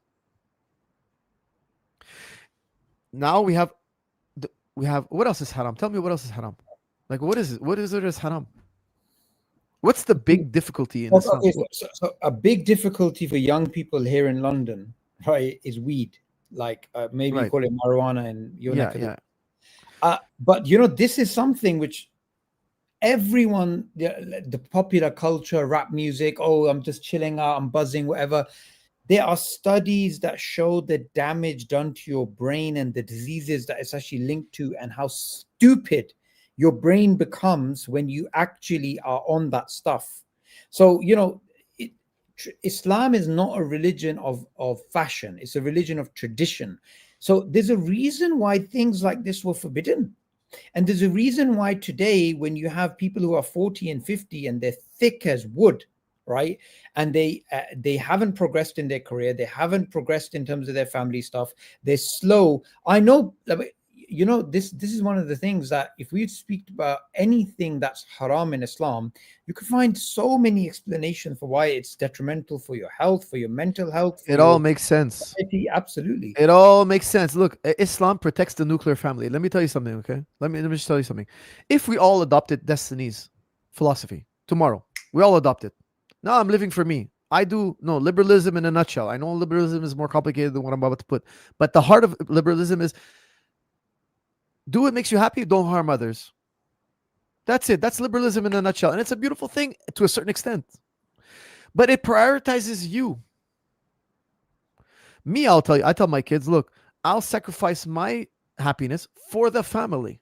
The family comes first. First, in our religion, it's God, the deen, the religion, then the family, and then the individual. We have a hierarchy.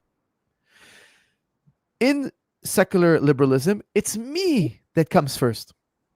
It's me. I come first. then my brother, my cousin, my sister, my neighbor. It's my own personal happiness. So imagine you live in a world where everybody's looking out for themselves first. You know, the Prophet alayhi salam, he told us, you don't love somebody till you love them more than yourself. That's true love. When you love somebody more than you love yourself, then you found love. That's love. Okay. Love for others what you love for yourself. That's the Of hadith. course, of Deep, course, of so course. deep. Yeah. So we live to a certain extent as a collective. If you go hungry, I'm thinking about you. I can't go to sleep when my belly full if I know my neighbor is hungry. I won't go to sleep. He's not a believer. But in the secular society, we see that people, the loneliest people in the world, statistically speaking, they report they're lonely, are secular societies.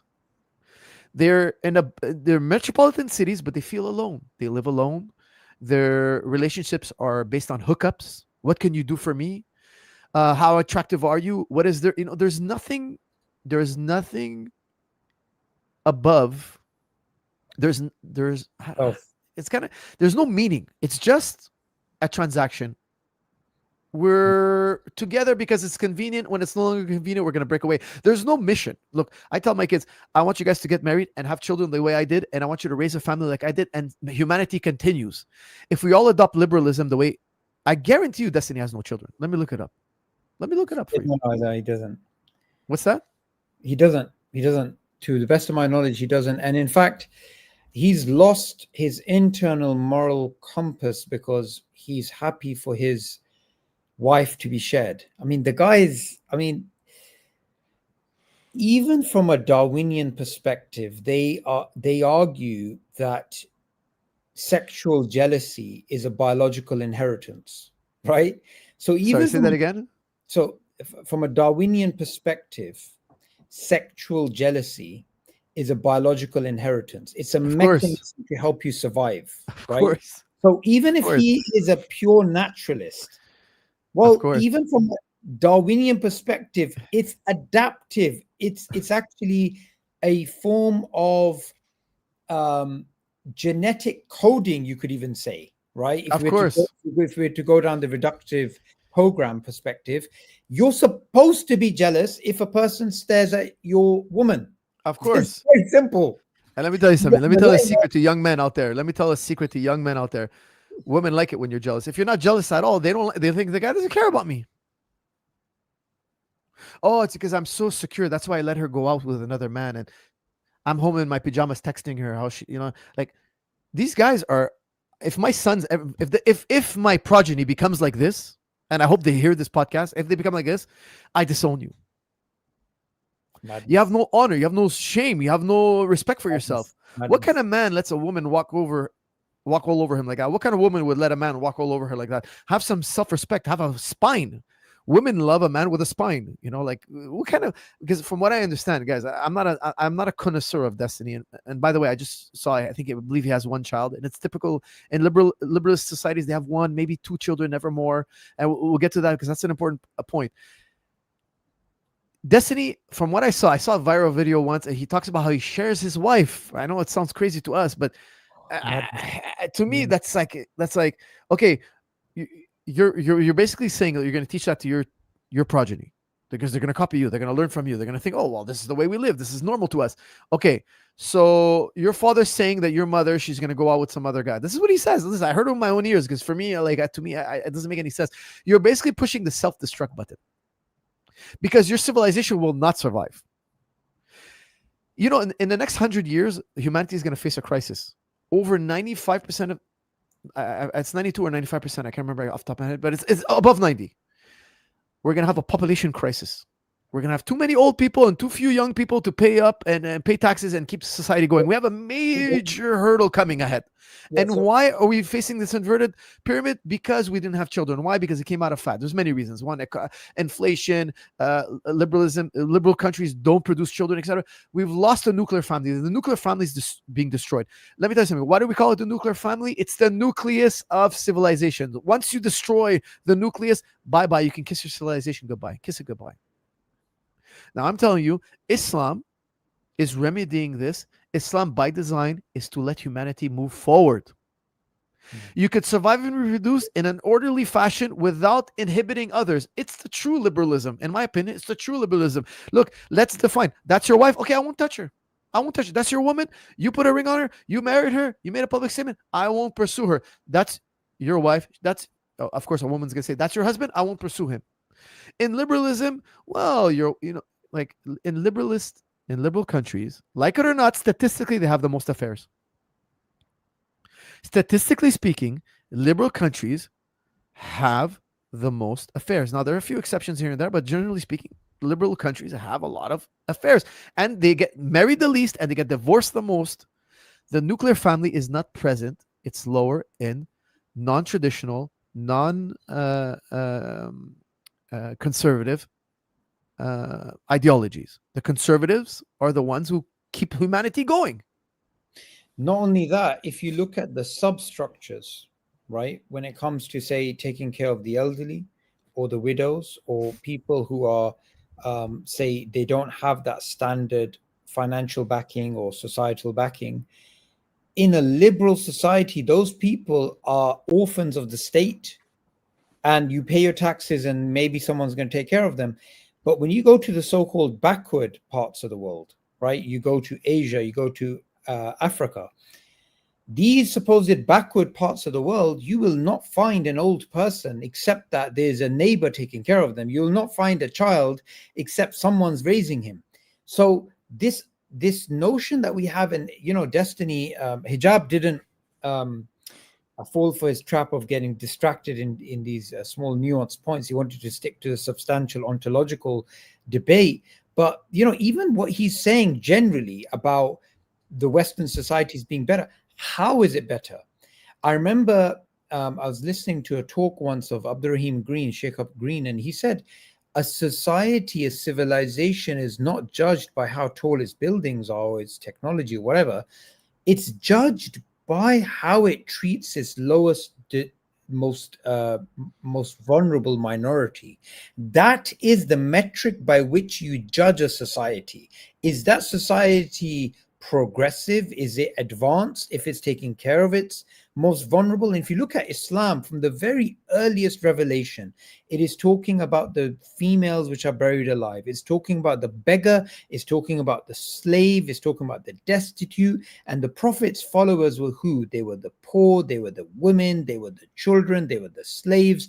Because Islam comes from that perspective. So destiny here, not only did he fail to ontologically justify his worldview or even argue for it, that in a way that Hijab could actually even start to respond, even the implications that he's giving from his perspective, there's no connection between liberalism and secularism that he justified, nor between secularism and the rest of the sort of claims that he's actually making.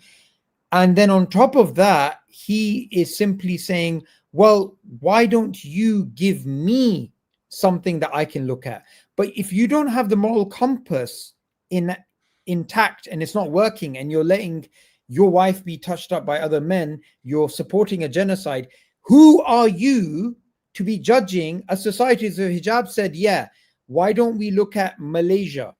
Who is destiny to judge whether Malaysia is a good society compared to where he's from? He's in no position to be an arbiter, a moral arbiter, because he himself has no grounding for his moral stances. Kant had the categorical imperative. He said, look, if something is moral, then everybody can do it. Yeah. It's pretty extreme. Now, I don't necessarily agree with him, but let's just do a thought experiment here. If everybody was, I'm not going to say liberal because liberal could mean very different than what destiny is. If everybody thought like destiny, everybody, it's not just for a privileged few. We're all allowed. We all have a license. Okay, great. We're all sharing our... I can't even say it. It's madness. We're all, I don't know how to say it, man. We're all swingers, let's say. Okay, what's going to happen in society? Well, let me tell you. I'll tell you what's going to happen to society. Society is going to collapse. Civilization collapse. It's going to be the end of humanity. Oh, coach, you're overdoing. No, it's 100% the end of the humanity. Let me tell you why. First of all, STDs are going to run rampant. And children are going to be born and we're like, it's not me. I'm not the father. No, Sabur is the father. No, Muhammad Hijab is the father. Everybody's going to be put. I don't want to take care of the kid. Why would I want to weigh myself down? 10 other men slept with her that month. Why should I be the one who gets stuck with the baby? We're all gonna behave in a way that's counterproductive. We're all gonna try to sabotage each other. It's gonna be like I'll tell you, John Locke. If I wish we could have a word with him. Hey, is this what you planned when we talk about? He was like, no, not at all. Okay, he was a very conservative guy. Look. Here's the thing: we can't say that in Islam there are no liberal values. Of course, in Islam there are liberal values. It's not black and white. There's a degree of liberty, but responsibility. Yes, I enjoy sex just as much as Mr. Destiny, but I'm going to do it in a way that's not going to harm the children, because the kids that are born out of wedlock have a harder time statistically. They don't have inheritance. They don't know who their father is. Think about it psychologically. Imagine you didn't know who your father is. Just try to put yourself in those shoes. It's terrible thought. Try to imagine you didn't know who your father's father is. Imagine you had a father and he didn't know who his father was. He was like, "Oh, my existence was a byproduct of a drunken night." How would you feel? Like, what state of mind would you be? Well, my mom just let some random stranger one night. She got drunk. She did a little dance with him on the floor, and now I'm born all of a sudden. That's how you came to be. You know, There was nothing important about your existence. So mad about what you're saying. There's literally cases in these places where there's a lot of prostitution. We get children born to like there's a half German, half Filipino child, and exactly what you're saying is and then those children then go on and carry on into prostitution. Absolute madness. And if you think of the state of mind you have to be in to not know who your father is, and this is all you see around you, this is why the world needs Islam. Flip the coin around, okay? Flip the coin around. Yeah. Imagine you were born and you saw pictures of your mom's and dad's wedding day. It was a very important day, and they had this day. It was so special, this day. And why? They came together because they're going to build a family, and you're part of that family, and you're so important to them because that's why they came together, and they made an understanding of how they're going to coexist together and how they're going to follow certain rules so that it's successful. And wow, I was born in this loving, accepting, nurturing environment where they cared about me. They premeditated my environment. I'm feeling a love and connection that some people are going to miss out on. Now, anybody who's felt that love and connection, he wouldn't trade it for anything. That's what I'm trying to say. Destiny is living a type of poverty. I don't know his childhood. I don't know what he was born in, but I have a family. I have children. I have a wife, and I have a successful family. Alhamdulillah. As of date, we're very successful. I wouldn't trade that for any career or any amount of money. And I think anybody who had a successful family the way I do, he would realize that, hey, I wouldn't trade this for anything. But the liberal, unfortunately, is trading it without ever knowing it. He never got this experience. So I feel bad for him, because the thing is, it's like, maybe he didn't feel this love, this connection, this belonging, this special look. They came together, they made an oath for my existence. Like, I was born in this environment, a caring environment. And look, you know what? I'm going to replicate it. Why? It was so special. And compare that to somebody who has a psyche where I was just born from a drunken night. I was neglected as a child. I wasn't wanted. I'm not saying that's true of all liberal families, okay? I'm just trying to say that you're more susceptible, if you're born in a liberal home, you're more susceptible to living with a single parent, being a byproduct of a not so serious relationship. Statistically speaking, I'm talking about statistical and large. I know I'm painting with a broad brush here, okay? I'm sure there are very loving and caring liberal families out there who have the same nurturing feeling. I'm just saying that we need a degree of liberalism and we need a degree of conservatism. We need a right amount. We need the right amount of both. We need the right. Destiny went too far on one end, and it's threatening to the nuclear family. I think we need to respect the balance that needs to be found, where our next generation, they were born in a way that made them feel loved, cared for, and they want to repeat the process. Because statistically speaking, liberal nations have very few children. Why? Let me tell you, there's a phenomenon going on right now. Do you think they brought you in their country? Do you think they brought you to the English country because they want you or because they need you?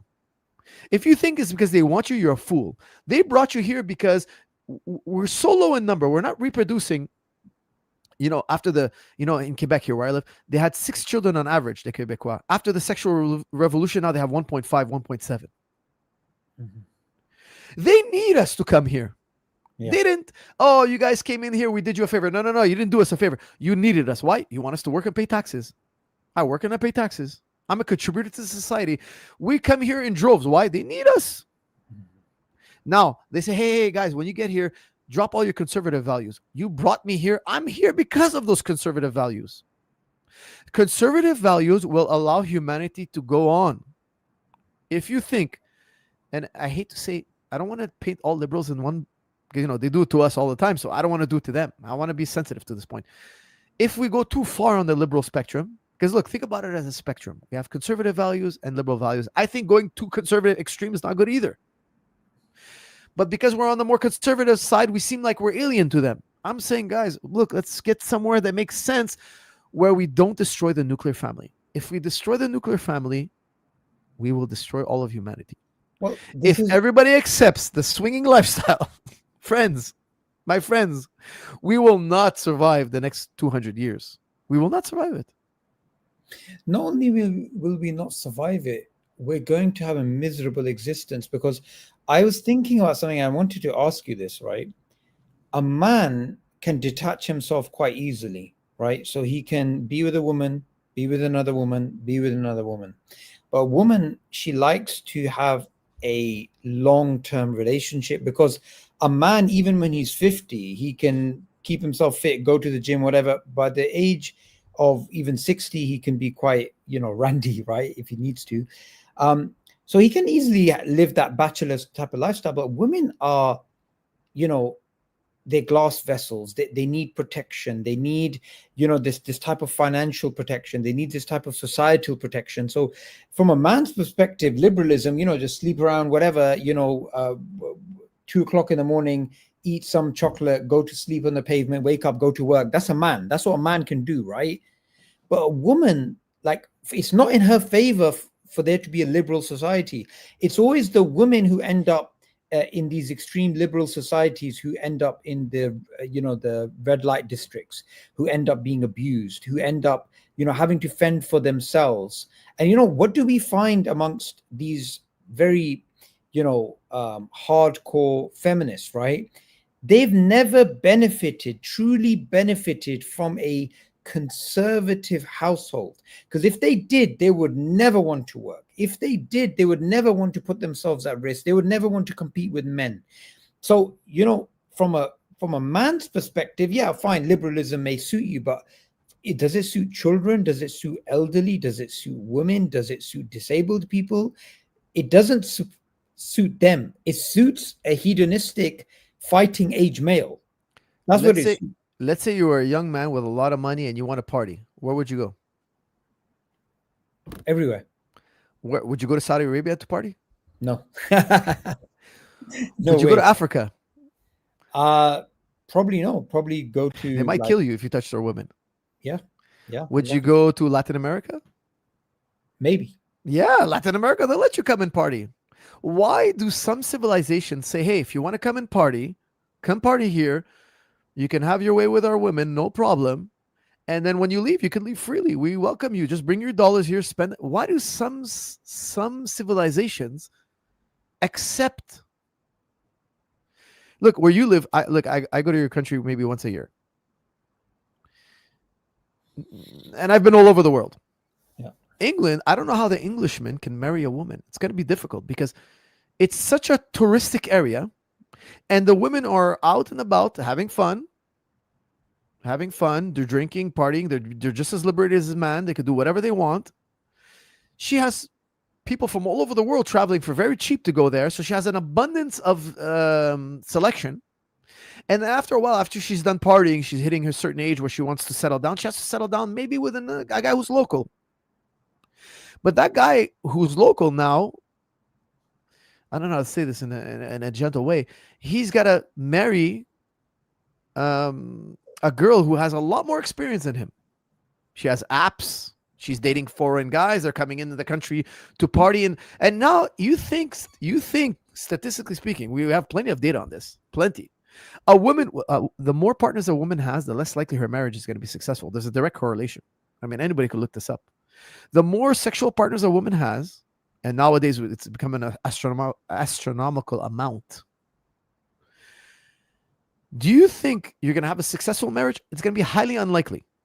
So there's so many obstacles to them to having a successful nuclear family. There's so many obstacles. In the liberal countries, it's so complicated. It's so difficult. This is another obstacle because rich fighting men, like you said, are coming into the countries, the liberal countries. That's where they go to party. So, Castro said something once. He said, I'm going to use a different word, okay? So I'll let you. He said, we're not going to become America's door house. He didn't use the word door. He's saying, look, you think you're going to come here with your American dollars and you're going to treat our women? No, he closed the door. He may have saved his civilization. Because if there's a cheap place for me to take a cheap flight where I can go and party and the social rules are relaxed, I can go and just kind of like do what I want, sow my wild oats and leave. Abuse people because you have money. It's going to destroy the social fabric. It's going to destroy the nuclear families. And if you look, here's the thing, put it in your head. If you destroy the nuclear family, you destroyed their culture. They're always saying, we want our culture to survive. Yes, you want your culture to survive. There's one way to do it.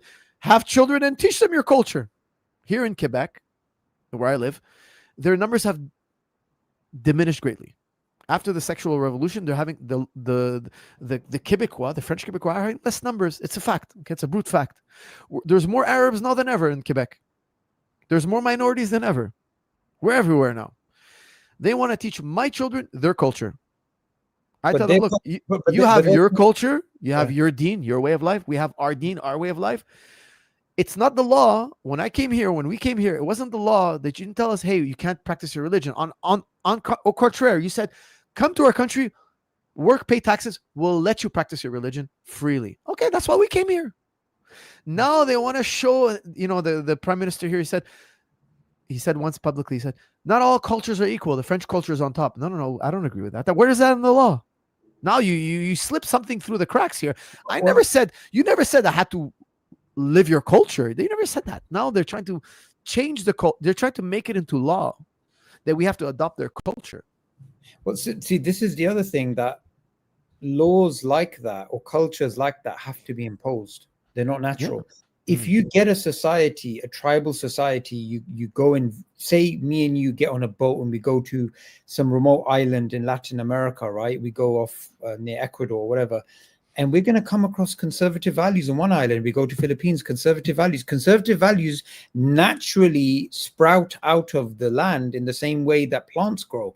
But when it comes to these types of values, you have to actually indoctrinate people, take them away from their default position, actively put in safeguards to protect people from falling back into conservatism. It would take it. I don't know. I don't know how anybody could ever indoctrinate me enough. To accept my wife going. It doesn't make sense. But look, maybe he didn't grow up. Maybe I can't imagine it. But he grew up in an environment where they conditioned him, and maybe I don't know his history. Okay, but I'm assuming that he was taught that, or he learned it, or I don't understand how you get there. But I come from a different world. And that's not something that I find appealing personally. And I really think that literally humanity is at stake. If we don't conserve the nuclear family, we will all perish. Absolutely. Let's check out was it Hijab speaking next or him? I'm trying to remember. I think Hijab.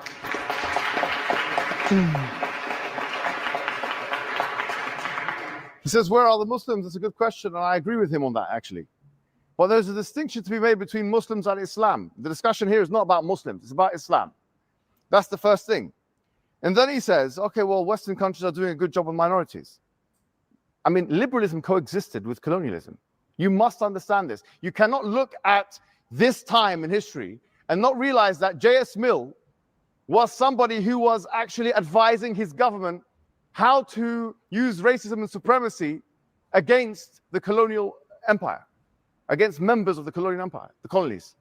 So there has been a relationship between racism on the one hand and colonialism on the other, and it's very well known. Look what happened to India. This is a really bad argument. But the question is not about liberalism. It's about atheism, and there is no necessary connection between atheism and liberalism. You can be an atheist communist. You can be an atheist Nazi. You can be an atheist Zionist, as you are. As you are. He is importing liberalism into the discussion to save atheism. Sorry to say, just as, because he's open about this open relationship stuff, just as he imports other men to help with his conjugal duties. You have no business talking about liberalism.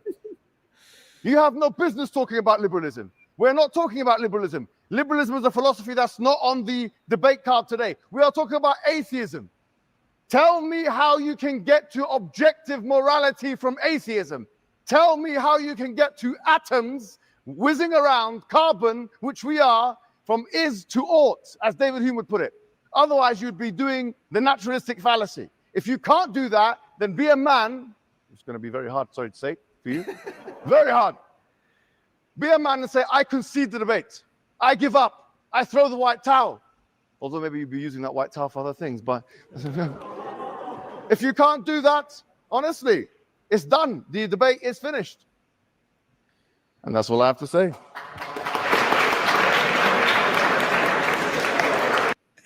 Oh my God, that was so funny when just like, there's no necessary link between atheism and liberalism, and just as you imported someone to help with your spousal duties, oh man, that was a bad roast. He burned them bad. He burned them bad. I don't know how they got so far off the deep end. Look, there's a lot of beauty to liberalism. Destiny is not a good example, in my opinion, of what John Locke was trying to portray. And we shouldn't say that, oh, we're on this other end of the spectrum. No, there are liberal values in Islam as well. There are liberal values in Islam as well. We're not telling you to go let your wife sleep around with another, but we're not telling you to go that far. Okay?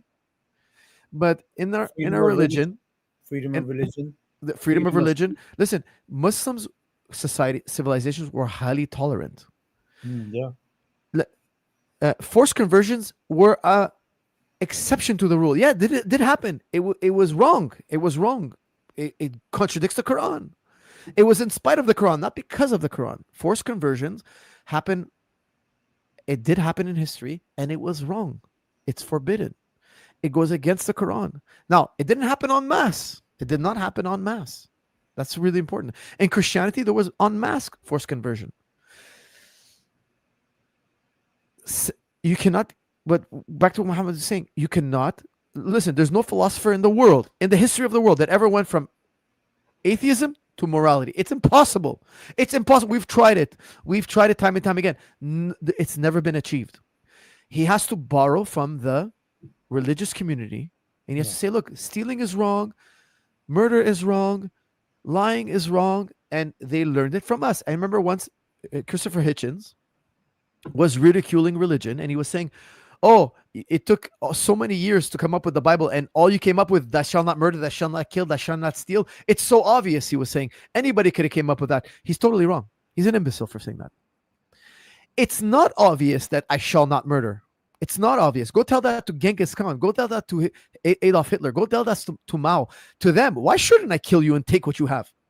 Yeah. Why shouldn't I kill Hitchens, take his wife, his daughter, his riches, his gold? Why shouldn't I? Give me one good reason. Oh, well, you'll go to hell. No, I don't believe in hell. Oh, because it displeases God. I don't believe in God. Give me one good reason. It becomes might is right. Oh, it's not nice. Well, that's what you think is nice. I like women and gold and money, and I like my enemies in their grave. What's logically wrong with that? I'm asking you, what is logically wrong with that? There is nothing logically wrong with that. It's theater. If you're an atheist, it's theater. All your morality. Look, I think you could be an atheist and you generally don't think stealing is good. Why? I think you have a fitra within you. I think you've been touched by God, and inside you it's shining now. It's seeping through the cracks.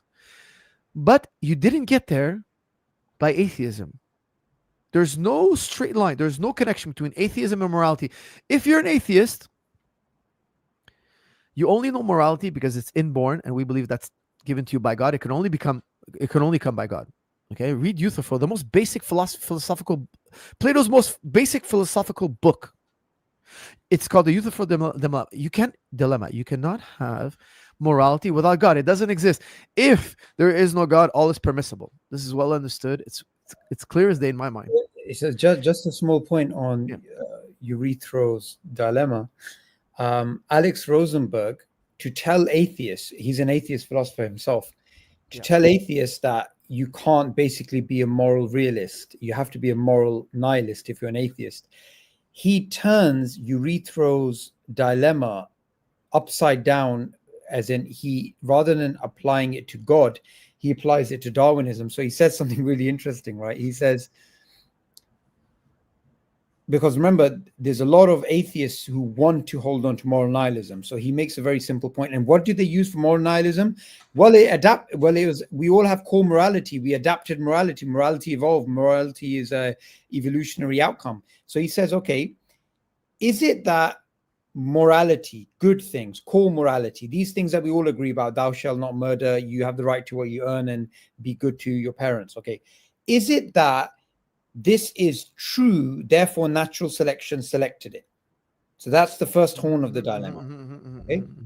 Or is it that morality, this core morality, it was selected, therefore it's true? So he gives you this two-horn dilemma, right? And okay, so the first horn, which he gives us is, okay, so morality is good, therefore it's selected. In that case, natural selection is this type of Platonic, Leviathan, which has a mind of its own. He attributed a will to it. Yeah, you attribute a will to it. And also, you are attributing some intrinsic ontological reality out there in nature. Okay, how he's doing metaphysics. He just went beyond science and logic. Excuse me, science and mathematics. Yeah, he's doing metaphysics. Yeah. He's contemplating now. He's outside of the realm of science, and he's looking for a truth, a higher truth. Yeah. Thomas Nagel asks, why do we ask these questions if we're just matter trying to replicate our genes? Yeah.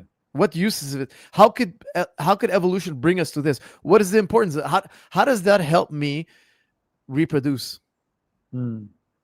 Asking these truths, these questions. What does it bring me? It should just feel good or not good, and what feels good helps me reproduce. That's it. It just should be instinct, pure instinct. Why am I thinking about these rational truths? Remember, reason cannot be a byproduct of random forces. Yes. And why is it that natural selection should be truth tracking as opposed to just giving you survival value? Exactly. So Anthony O'Hare, he's written this excellent book, Beyond Evolution, which is published by Oxford. And what he basically says is, you can survive on false beliefs. There's nothing about natural selection that's convenient fiction. A convenient fiction. Yeah, convenient fiction. Yeah, go ahead. If I have this false belief that all berries are poisonous because they've been poisoned by this evil leprechaun, right? I can survive on that false belief quite easily. So there's nothing about natural selection that is truth tracking. So what Rosenberg basically says is, you have to be a moral nihilist if you're an atheist. Job done. Like, that's it. You're finished. Like, you've got no other way outside of this dilemma. A lot of atheists don't understand that.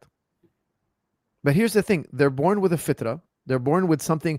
We call it, for the people who are not Muslim out there, we call it, you have an innate knowledge of God. Yeah. This is explicit in the Quran. You have an innate knowledge of morality. There's something within us that's alien to this world. It's not on the table of elements. You have direct contact with that thing. It's undeniable. And then we have people who present us scientific arguments, mathematical arguments, and they try to make us deny that thing. And some people capitulate and say, yeah, you're right, that thing is not within me. And it's all, in my opinion, theater. Because here's the thing. If you say, I came to these moral truths via atheism, it's not possible. It's not possible. There's no line that brings you from atheism to thou shalt not murder. There's no line. What was, if atheism is true, what's wrong with Genghis Khan wiping out 10% of the world's population? What's wrong with that? He spread his seed. He made more Mongols. What's wrong with it? What's wrong with him taking what you have? What's wrong with it? Yeah. You just don't like it because he's taking what you have. But if you were in his place, you'd think, hey, it's good. Yeah. Now we become moral relativists, etc. Yeah. Now, if you have the power of Genghis Khan and you don't lie, cheat, steal, kill, murder, I would say, oh, that guy's a virtuous guy. He could do it, but he doesn't do it. Why? Because he believes in morality. But if you gave Destiny the power of a Genghis Khan, let me tell you something. I predict to you, in my speculation, in my assessment, he would trample every single non-Destiny-like person. You know what would be worse than that? What would be worse than that is that someone would not be able to impart his values. So if you gave Destiny the power of Genghis Khan, he will be able to do everything that is nefarious within his power of killing and raping and destruction. But he'd never be able to get anyone to rationally believe his way of life, which he's currently living before he has power. Never. You think he'd be giving his favorite wife to some guy? If he had all that power? Oh, hell. Look, let me just tell you something, okay? Let's grant him evolution is true. Let's just grant him fully, the way he sees it, the way they see it, fully. No exceptionalism for Adam, no alayhi salam, none of that. Fully. Well, okay, Islam is the most pragmatic. Yeah. Who survives and reproduces the most? We're living in a way that helps us survive and reproduce the most. That's why I don't see a friction between Islam and survival and reproduction. I think Islam is created in a way that helps humanity survive and reproduce in a way that's fair for everybody. We include even the minorities, even the guy who has trouble. We could take his women if we wanted to, but you're not allowed. You're not allowed to take his women. He's protected by the umbrella of Islam. In liberalism, I could take your woman. If I'm rich enough, handsome enough, and your woman wants to be in my bed, she can be. Unlimited amount. I could take them all if I can. So the guy who's born with less, he cannot, now there's a phenomenon happening in the West, a major phenomenon in the last 30 years. Involuntary celibates. Men are more celibate than ever. They can't have access to women. It happened in Japan. Now it's happening in the West. Incredible amount. They're staying virgins for longer, and the men are not able to find a woman. Why? Because the women are sleeping with the top cream of the crop elite men. So the elite men are collecting all the women. There's no rules. You can have as many women as you want. Look, in my country, you can have a mistress. You can't have a second wife. No. Second wife, illegal. A mistress, unlimited. There's nothing illegal about me taking my neighbor's wife. There's nothing illegal about it. There are no repercussions in this society. So the guy with more, who has money, he could take us. Islam limits you. Why? Because you got to give. Because every human being born in this world, we want to make a place at the table for them. It's an intelligent system that helps us survive and reproduce. In my opinion, I know people are going to find this. A lot of people, secularists, are going to think this is crazy. I think it's going to save humanity. I think Islam is going to save humanity. Well, we've already seen that, from a purely population level, the structures of Islam is allowing families to produce children in a way that is sustainable, in a way that is healthy. And then I feel there's a lot of jealousy from the liberal side, because they're like, yeah, but why aren't our societies doing this? And then you get people like Douglas Murray and others who want to promote cultural Christianity. Christianity is fantastic, but someone else has to do the believing, not us, right? And they are reviving this type of instrumental Christianity, because they're like, okay, we got to compete and we got to do this, we got to do that. But the fact of the matter is, you can't fake it. You can't have a society which is like, okay, if we adopt these values, we don't really believe them to be true, but then that's going to lead for us to have more children. You need to fundamentally ask, what's wrong with your worldview that has led to a situation where your women folk are ending up in OnlyFans, your sons are hedonistic, right? You are in a total rat race of materialism. And it's come to a point, and I'm not sure how bad it is in Quebec, but I'll tell you here in London, there are people who do not meet their parents except on Christmas here. And there are people who make appointments to meet their children. They'll happily go out with their friends, no problem at all, go on a bender, as they say, for 3-4 days, plonk it out, no problem. But when it comes to a simple message from your moms, they'll get winced. They'll be like scared. Oh no, I need to make an appointment. Oh no, they're going to come. And you think, what's wrong with your society that's ended up like this? And I don't mean to, there are good parts of British society, which I'm not speaking of, which are still linked to the Abrahamic faith. But I was in Leicester Square and we were giving dawah, we were doing this type of stuff. And then I just met somebody, and he lost his job and he was homeless, and he was praising Muslims. He's like, you guys really take care of people. And he said, my own brother, when I asked him for help, he blocked me on WhatsApp. And I was in disbelief. Like, here's a guy, he's been working all his life. He hit on hard times, became homeless, lost his job. His own brother, when he asked him for money, blocked him. How is this society, tell me, Firas, how is this society better than Malawi? It's unheard of in Malawi. Even if you're poor, you're going to take care of your brother. Look, every culture has good and bad. Every civilization we can learn from. When I look at Destiny, he's a guy, he doesn't participate in Ramadan. When I see starving children or hungry children online, on TV, on the internet, it hits me so hard. Regardless of what part of the world they come from, it hits me so hard. You know why it hits me so hard? Because I have to go without food and drink for a small period of time in Ramadan, and it's really painful. It's really uncomfortable. And I'm thinking, that little child, I don't know what his situation. I'm not trying to equivocate his situation with mine. I'm just saying I got a hint. Of what it's like. By Ramadan brings you into reality. And I start to think to myself, man, I want to end world hunger. If I had the power to end world hunger, I would do it. Like, it hits me so hard when I see a hungry child on a video. It made me a different person. If you were homeless, if you were abandoned by society, you'd be like, hey man, this is wrong. I see it now from this perspective. Because if you've never been burned, you don't know. You don't understand what that other person is going through. You're living in your own little universe inside between your ears, and you think that's all you care about, because that's what liberalism told you. It said, make your way and find your happiness without harming others. Well, I'm not harming him. He's doing bad. But in my universe, everything is okay. They care so much about that inner space. They care so much about how they feel and what makes them happy. That's become their God. Their own satisfaction has become their God. So if a child is starving, they can make an excuse. If their brother's on the living homeless, cold in the night, shivering, it doesn't harm their immediate pleasure. Their deity is their immediate pleasure. And what are the consequences? If you are a forward thinker, what do you think a society who's divided and is selfish like that, what do you think is going to happen to them? Well, they're divided. They're going to crumble. They're going to plot against one another because they're competing for limited resources. At the end of the day, they're going to have to compete for limited resources. So they're plotting against one another. A healthy civilization, they care that their neighbor is cold or hungry. They're going to share and help. But in our society, it's like, don't help him because he's just trying to take resources from you. He's going to become dependent on you.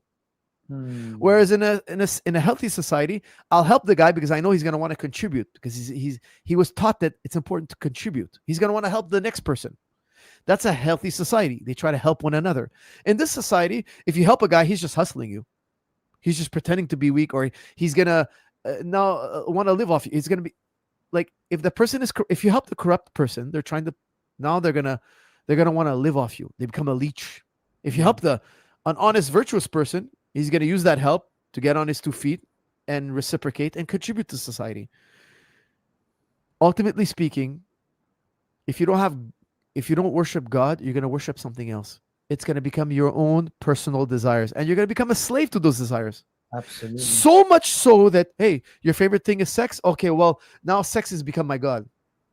well, I don't want to limit myself to one person, so I have to also open that channel and avenue to her. So she's going to also be entertaining other men while I entertain other women.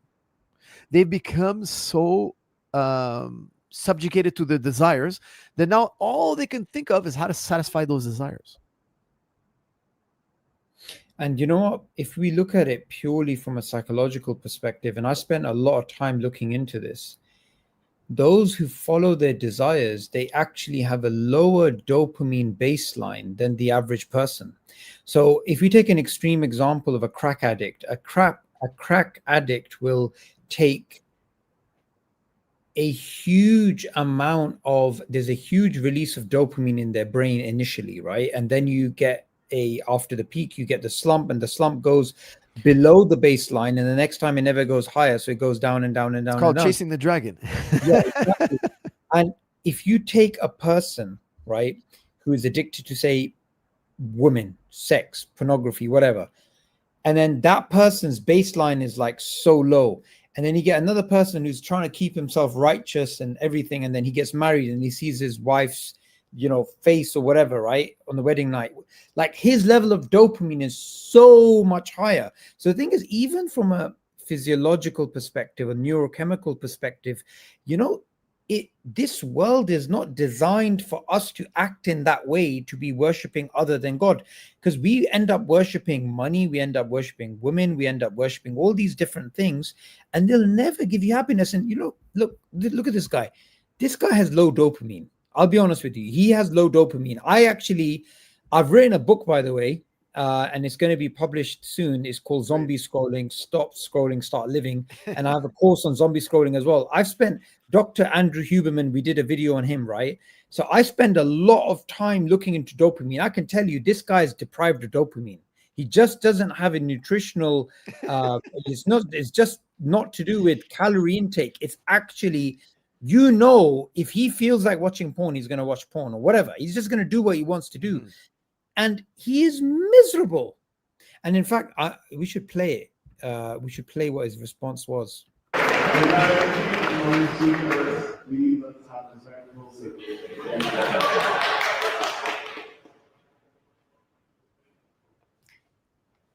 So I think at the end of the day, you can talk about the atoms whizzing by. We can talk about the different ways that we think we've proven our God. But again, there's been no progress made on this conversation in the thousands of years that people have debated religion. I think that one of the fatal flaws, again, of religious people is that they stand on, or they think they stand on firmer ground than they actually do. You say that we're not talking about Muslims, we're just talking about Islam. Different people have different interpretations of what Islam means. Some people might think that marriage is between one man and a woman who want to spend the rest of their life together. Other people might believe that marriage is a thing that you solicit to a woman to engage in sex with her and then leave her immediately after. Other people have different views on that. It just depends on how you live your life. The great thing about liberal societies is you're able to practice all of these things however you want in a way that won't involve you getting executed for it.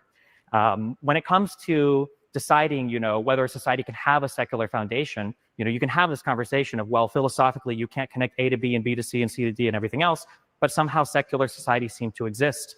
It's also funny to try to tie liberalism together in with this concept of imperialism when people have been doing imperialism far before the concept of liberalism even existed. I seem to remember caliphates spreading across huge portions of the world, and they didn't need any liberalism to do that. They seem to do that just fine along with Islam. Islam has specific categories of people that aren't part of the main body of the Muslim population. So this idea that you can't have marginalized people in any type of system, I think is a bit silly. The idea that Islam provides some special protection or some special way to run a society that would be superior in terms of producing better outcomes for the people involved.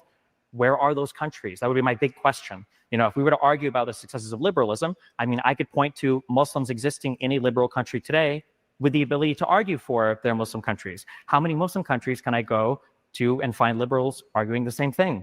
I think that the idea of free speech, open debate, the ability to own private property, to start a business you want, and to practice whatever religion you want, I think is a special thing that liberal societies have created. And I challenged the opposing speaker to tell me, what are these model Arab societies? What are these model Muslim societies? What are these modern Islamic societies, or these model Islamic societies that you would want us to look more like than any of the countries in the West that you found appropriate to live in?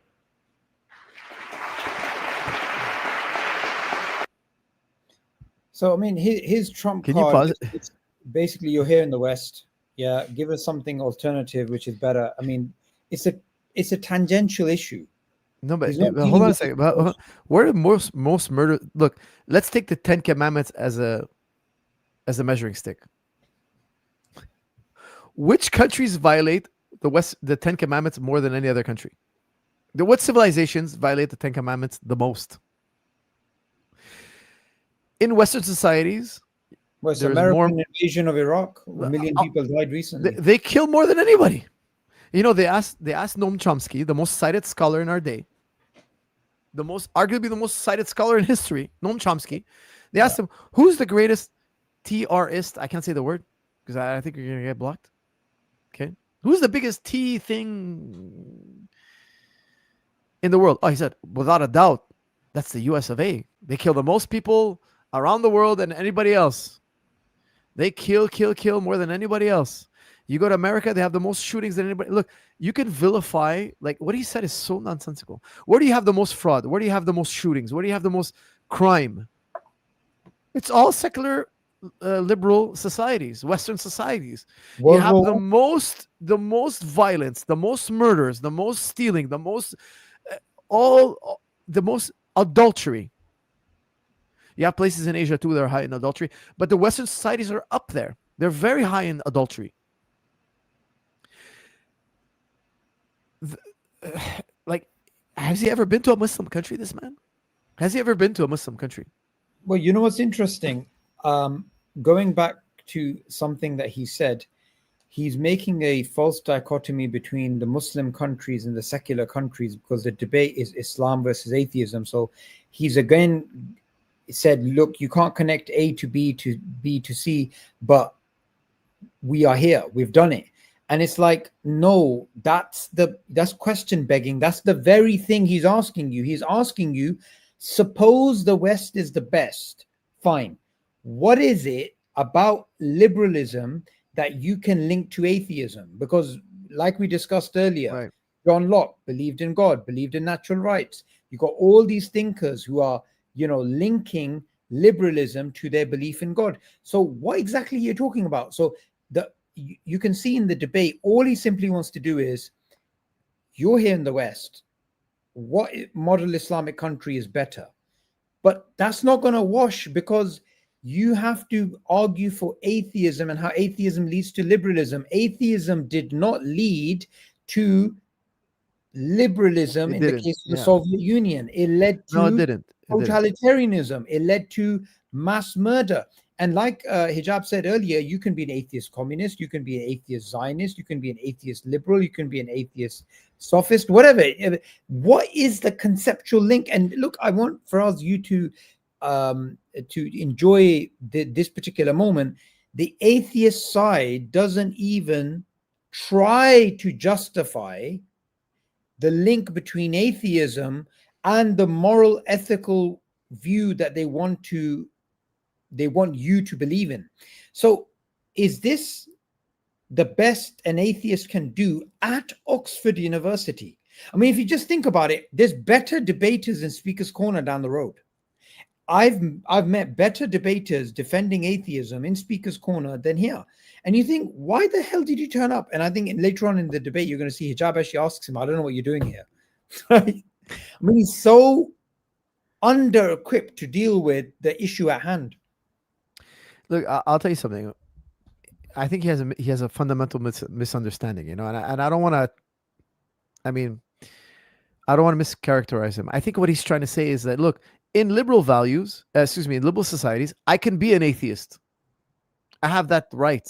Where in the Muslim countries, I cannot be an atheist and I cannot propagate atheism. That's what he's trying to say.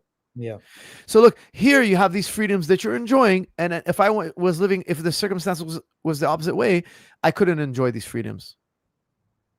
That's what he's trying to say, right? So I will tell you this: look, in Islam, in a Muslim country, you don't have to believe. If you don't believe in Allah, that's your problem. But it's the propagation. If you start telling everybody, hey, look, I'll be honest with you. If you go in a Muslim country and you start saying, hey, there's no God, religion's all, and you start propagating it, you might find yourself in trouble. It's true. But if I went in if I went in any Western country and I started saying, hey, you know, the order we have here, the Bill of Rights, I'm against it, I'm going to rise up against it, and it's untrue, and it's all this. Like, if I tried to create treason, if I tried to overturn the Bill of Rights, the Constitution. They would put me in jail. They would execute me. They would do whatever. I'll be called treason. That's what he has to understand. In our worldview, you can debate with us. You can ask, why do you believe in God? I'm not sure. I have doubts. You can have doubts. You can disbelieve. It's really, Islam only cares when you try to create a revolution. And every civilization doesn't want a revolution. There's no such thing as freedom of speech. There's certain things I can't say right now. I can't say them. Nowhere in the world. There's nowhere in the world. So what I'm trying to say is, look, Islam is no different. Everybody, when they get on top, they say, look, guys, look, Islam is telling you this. Do what you want. You don't want to believe in God. Believe in God. Don't believe in God. Just don't disturb the order of the day. So, I mean, social fabric, I mean, the way Abdullah Andalusi puts it is, you have your taboos, we have our taboos. Why do you assume your taboos should be privileged over ours? Exactly. It's just a presumption of arrogance, right? Exactly. You're just assuming, okay, well, we have our limits and you have your limits and our limits are better than yours. Why? If I imagine, not that I would, but imagine I was in the West and I was, look what's Tommy Robinson always crying about? Oh, they're taking over. We don't want them to take over. Oh, he wants to use violence. He wants to use force to stop this takeover, this supposed takeover. Every government, every civilization, when they're in control, wants to stay in control. So live your lives, don't take over. Islam says the same thing. Go ahead, live your lives. There are churches that withstood thousands of years, over 1,000 years, under Islamic rule. Have your churches, have your way of life, but there's certain rules in place so that you don't take over. It's the same thing in this country. In this country, I'm a dhimmi. I pay taxes and I don't take over. And my way of life is not to be the prominent way of life. Okay, I've accepted my role. I don't complain about it. I understand why they don't want me to go in their schools and start teaching their children Islam. No, if our children are going to learn Islam, they're going to do it on their own with their adults. Okay, that's your rule of law. We accept the rule of your society. We accept the law of the land. But in our Islamic society, we keep the cohesion. Now, I'll tell you something. If you don't want to believe in Islam, the God of the Quran doesn't care. The God of the Quran doesn't care. He doesn't care about your prayers. Your prayers is for you. If Allah doesn't need prayers, He doesn't need you. He doesn't need you. That's the thing. I think Muslims get it wrong when they think we have to make the whole world Muslim. No, we don't have to. We invite the world to Islam and let them decide if they want to be Muslims. And this is a direct commandment to the Prophet ﷺ in the Quran. If you read the Quran carefully, the Quran is telling Muhammad ﷺ, don't fret over them not believing your message. You're not the owner of them. You're not the guardian of them. Yeah. They're invited to the message, and the message is structured in a way where they can disbelieve if they want to. Yeah. And that's it. And I think Muslims have to adopt this, because I really think Muslims always do better when they were scrutinized. And if you look at when the Muslims expanded, especially when they were in Spain, they were a minority. They had to justify their beliefs. That's why you have Ghazali. Ghazali had a crisis. He had to justify his beliefs. The Muslims today, because of the internet, I think they're going to have a resurgence. Look, you're in Oxford. You're debating your ideas. Our explanation of Islam is going to become stronger and stronger and stronger and stronger. And because we protect the nuclear family, we will be selected, so to speak. There will be a selection, and the destiny. Look, I say this with the utmost respect. Destiny's way of life is a dead end. If Darwin was here, he's like, oh, this guy he's a dead end. He's a dead end. Well, he's an evolutionary loser because he's an evolutionary loser. You said it best. And I don't mean that to attack him. I'm just saying he thinks his atheism is going to bring him some kind of benefit. I think it's going to bring him something negative in this world and something negative in the next world. Yeah, absolutely. So I'm not stressed by his belief. Let him. That's his choice. Yeah. We're coming to, I think, the closing sort of back and forth now.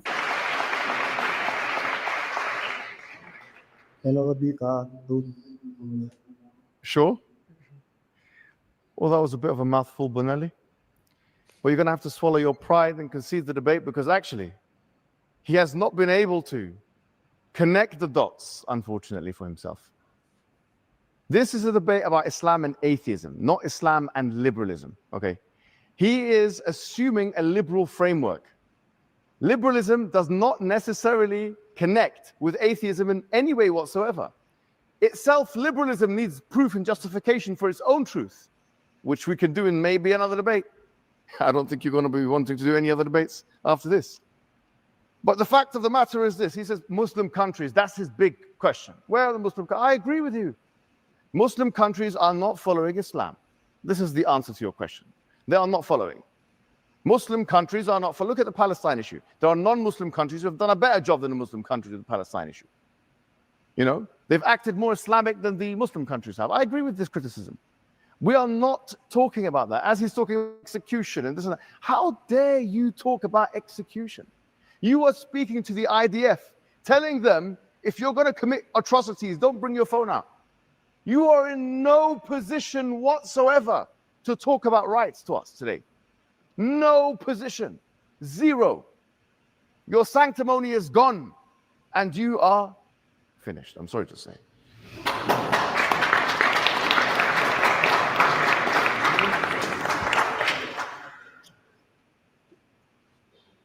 As much as the fellow speaker wants to pay me as a Zionist Israeli person, I've never given a speech to the IDF. I don't think they would much want my advice or my criticisms. Not a fan of Netanyahu, never have been. We can go ahead and get into that later if you'd like. You're talking about the ability to connect atheism to liberal society, and you're saying that I'm simply begging that I'm simply asserting that it must be true for one liberal society to exist, that there must be some atheist foundation. But I guess my question to you would be, how could you have a foundation to a society that is some kind of religion that also allots for other religions to practice themselves in identical ways?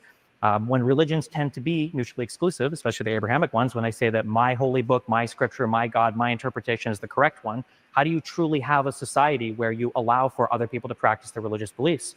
I challenge you, I'm curious, you know, in your worldview, in the ideal Islamic country, would you allow people to draw pictures of the Prophet? Would you allow people to practice whatever religion they want? Would you allow people to do things that, so long as they comport with the basic laws that we all agree on when it comes to, you know, things like don't steal, don't murder, don't do, you know, obvious crimes we all agree on? Would you allow in your ideal Islamic society all of these other religions to practice in the same way that in a liberal society, in an atheist society, in a secularly built society, other religions are able to practice? All right, so he went back to deflection, saying that, you know, you're trying to get me, his entire framework was the liberal framework, and he's basically saying you want me to justify liberalism using an atheistic foundation. But my question to you is, and it's like, do you not know how to debate?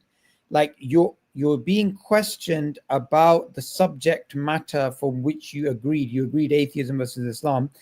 And now what you're doing is you're basically saying, give me a nuanced point about Islam dealing with minorities who don't hold the belief of the majority. But he's so ignorant of Islamic history, because there's plenty of that in Islamic history. Yeah, Plenty. But even if there wasn't, say Islam came and said, all right, all non-Muslims kicked out of the Islamic Empire. Even then, he has no grounding to say Islam is wrong.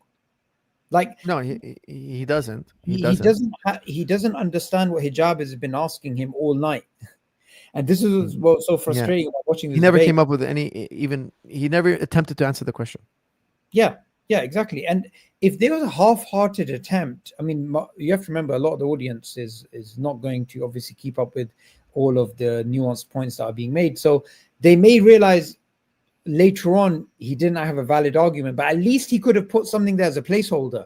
Okay, I think we can believe in atheistic morality if you look at it from a kin selection perspective, reciprocal altruism, Peter Singer's expanding circle, whatever. Just use some words and some technical jargon to bamboozle the audience. Do anything, right? He doesn't. He just says, okay, you've asked me this question, so I'm going to ask you this question. Yeah, it wasn't a very good strategy, I don't think. I think he should have tried to, He can't draw a line from atheism to liberalism. There's no such line. It would just be his own personal perspective, his own aesthetic taste. It would just that's all he can apply. That's all he can appeal to. Is I would like the world to be like this. Well, here's a bunch of other people who don't want the world to be like that. They want it another way. How do you adjudicate? Yeah, exactly. So he's just in the same boat as everybody else. Why is atheism better? Convince us. Well, oh, because in my society I can draw pictures of your prophet. In your society I can't draw pictures of your prophet. Okay, well, in your society, hold on a second. In your society, that guy wearing a dress who wants to go in a little girl's bathroom, I can't say anything. I can't say anything in your society. Every society has something sacred. If I talk about the alphabet people, cancel him, edit him, delete him. Okay, well, we have things that are sacred to us too. We have things that are sacred to us too. So look, I will tell you something. If I sit with somebody personally who doesn't believe in Islam and has arguments to make, and we're having a discussion, I'll have a discourse with him. If I sit with somebody and he wants to insult me, my religion, I won't talk with him. Why should I? Why is this so sacred that I have I want to reserve the right to make fun and insult people? Okay, so you believe in freedom of speech. I have this thing, I call it freedom of the right to honor. I made it up, just like you made up freedom of speech, and I'm not against freedom of speech, but I have this other thing. Look, I'm making my own Bill of Rights, and I believe I have this thing called freedom to protect my honor. I just made it up. The way you made it up, something I made it up. If somebody insults me or my religion or my tradition or my mother or my children, I have the right to defend them. Oh, well, this is not right because I want to have the right to insult you. Well, you know what? If you insult me, and let's say we're in an atheistic paradigm, what's wrong with me getting up and punching you in the nose for it? Yeah. You insulted me and I punched you. So what? Oh, well, it's morally wrong. No, you don't like it that I defend myself. You don't like the fact that I defend my honor. You want to be able to make fun of everything and everyone. But here's also what I want to tell you. So one, it's abstract. He has no foundation for why I want to protect my honor. Yeah, I do like to protect my honor, my religion. There are things that if you say about me or my religion or my family, I will defend myself. I'm not going to accept it. Why does he want me to be so neutered that you can step on me, make fun of me, insult me, everything that's sacred to me, and I have to let you do it and like it? Where is this written rule? You made it up. You made it up. You made it up. Maybe that's a projection because he likes. You made it up. You made it up. You made up that rule. I don't feel that way. I don't feel that I should be made fun of. I don't feel that I should be humiliated. I don't feel that. It's his perspective versus my perspective. Where is the line that makes logical sense? Look, at the end of the day, he's going by what he sees as the world would be nice. It would be nice if we had a world like this where we can make fun of each other. Well, I want to live in a world where people don't make fun of me. And if they do make fun of me, I have the right to defend my honor. Because to them, they don't have the concept of honor. They don't have the concept of honor. Yeah. And not only does he not have the concept of honor from a conceptual, ontological perspective, he doesn't have the concept of honor when it comes to his own position that hijab articulated in terms of the IDF. So he's claiming he's never spoken to the IDF. Actually, he did. Now, those people that he's speaking to, he's telling them, throw away your phone or don't keep your phone when you're doing whatever, wearing women's clothes or doing whatever stuff. They're not wearing uniform, but who is he talking to? Like, he's talking to the people that are going to go and do those particular actions. Now he tried to basically say, oh, they were just some fans I was talking to, whatever. But, you know, it's like Allah's exposed him on many different levels. He couldn't justify himself philosophically, but people watching this debate will go and see the video of him talking to the IDF and be like, what are you talking about? So you're not pro-genocide, you're not pro-whatever. What were you doing in Israel? What were you doing about, you know, advising them about the phones? Like, it's absolutely crazy. He doesn't realize what he looks like. It was better for him to do what he was doing earlier, which is to pretend the question wasn't asked, than to give a bad answer and pretend like he wasn't actually doing these things. I think overall, what hijab was doing correctly was going back to the ontology, back to the foundations, because it's not just about the existence of morals. It's about the duties. Because if there's no God, if you somehow are some sort of Platonist and you believe in some sort of, moral good out there, some form out there, some perfect form out there, whatever, unless there's a God, unless there's duties, then you don't have to help someone if they're being killed. You don't have to give charity. You don't have. There is no normative duty you have to follow. There's nothing you actually have to do. So the debate that we're watching is not really the sort of debate you should have at the Oxford Standard. I mean, if you look at the standard of debates that you usually have at university, and this is just normal universities, they're way higher than this. I felt that in this debate, he was really dragging down the audience, dragging down the narrative, and dragging down everyone's IQ, frankly. Totally. Here's the thing, you know, like I feel like he doesn't think deeply about why things are a certain way. Let's say, for instance, I go in the USA and I put a t-shirt that insults Jesus. Yeah. I can walk down the street. People are going to let me walk down the street. Not much can happen to me. Now, there are certain neighborhoods where I won't make it out alive, but there's a lot of neighborhoods where I will. A lot of neighborhoods. They're secular, and I write something that's not very flattering about Jesus alayhi salam. You do that in a Muslim country, and you're not going to make it down the block. Nope. Okay? Now, Jesus, Muhammad alayhi salam, Moses alayhi salam, they taught us don't lie, don't cheat, don't steal. If you make fun of them, that means we don't really believe in don't lie, don't cheat. We don't take it seriously. When you make fun of the prophets, because he's so obsessed with it, I want to draw a picture of Muhammad. I want to draw a picture. I want to have the freedom to do it. Like, even if he did it, like, why is he going to die on that hill? Why is that even like so important? Like, but here's what he has to understand is that he wants there to be nothing sacred. Think about this. Think about the psyche he has. I want there to be nothing sacred. I want to be able to make fun of, insult, and step on everything and anything. Why? Because he sees himself as he's the most sacred. He's the center of his universe. I don't want anything being more special than me. Yeah. When you make fun of prophets, you're basically saying, I don't agree to thou shalt not murder. This is sacred. We don't want anybody to touch it because we take these rules super seriously.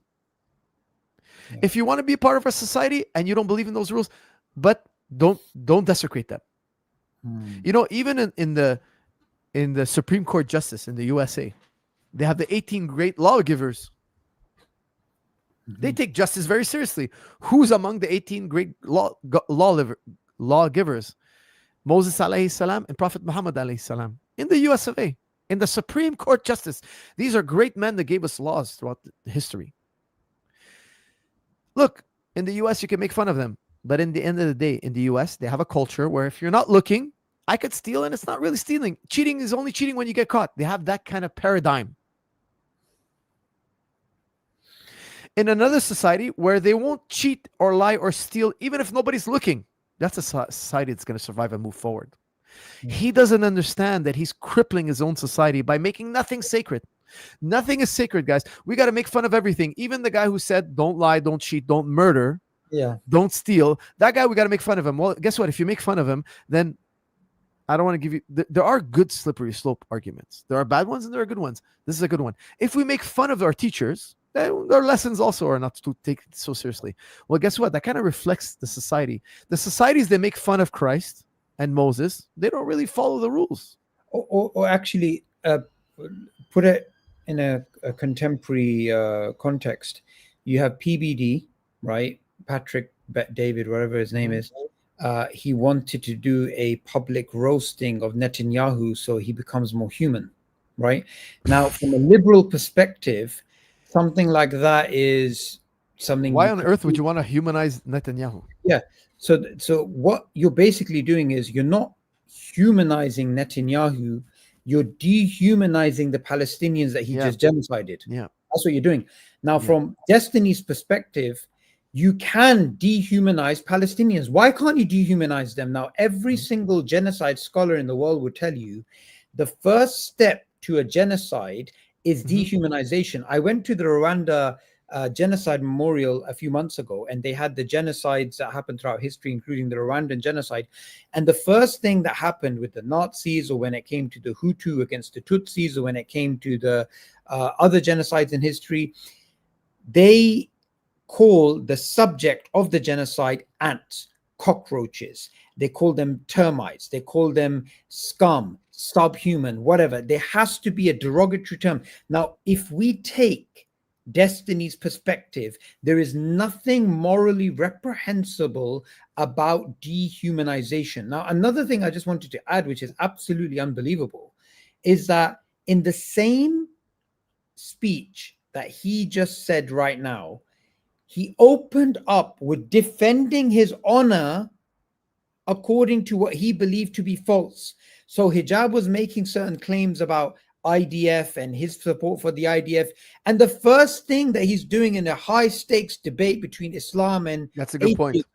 is waste the time of the audience about, I'm not really friends with them. Who cares? Stick to the debate. Stick to the debate. You feel your honor is being challenged or diminished, so you want to articulate a defense, yet you want to draw a picture of the prophets. How hypocritical is that? They're not here to defend themselves. So the thing is, on many levels, you could see that if we take, and I love doing this in debates, by the way, take his argument, change the variables. Okay, so he's saying we should be able to draw the prophet. Okay, that's logically equivalent to saying we should be able to dehumanize the Jews like the Nazis did, or dehumanize the Palestinians as the Israelis did, from that logical point of view. There's nothing sacred. Nothing is sacred. Yeah, and the important point is, if he says no, you can draw the prophet, but you can't dehumanize, you have to ask him a follow-up question, which is, give me a relevant difference between these two outcomes. There's no difference. There's nothing sacred. So I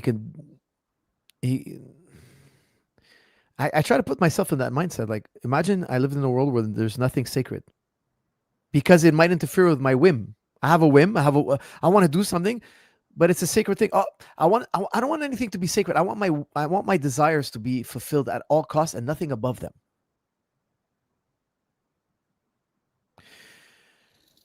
Yeah, I try to put myself in his mind so I can try to understand his worldview, and it's not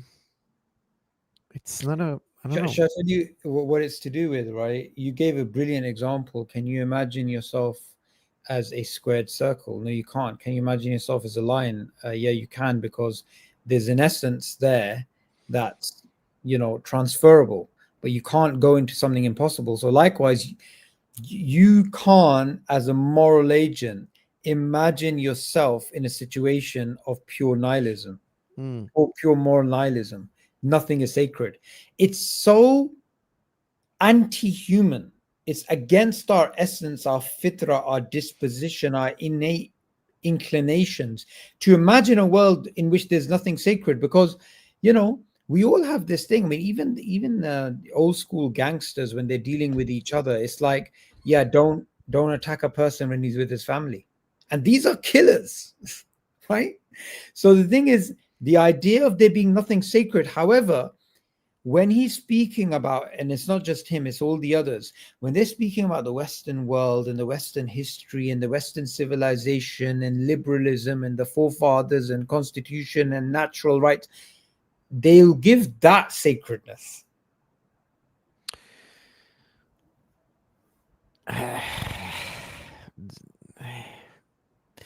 If there's nothing sacred, if it's a fact that there's nothing sacred, who cares about the world? Like, just all become nihilist. Like, there's just nothing. It's just absurd, man. It's crazy. That's why he could watch Palestinians die and make excuses. Yeah, and not even actually deny the accusations that Hijab was making against him, only being nuanced about it.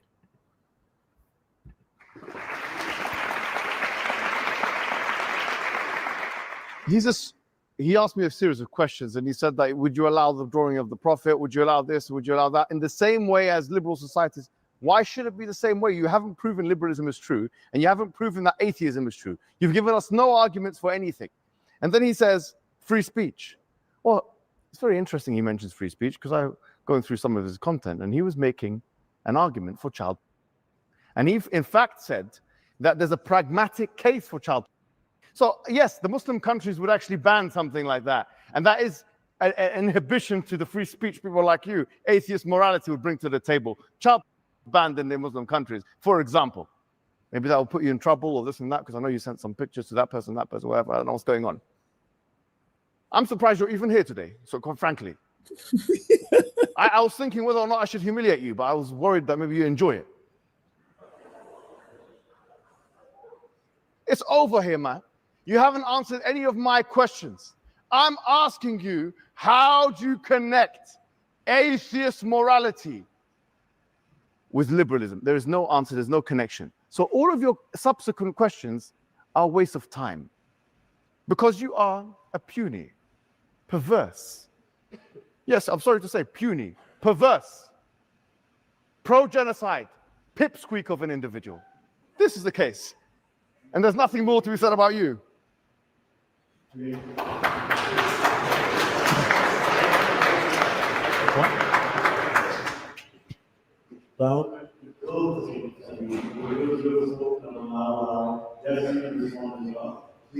be respectful and civil.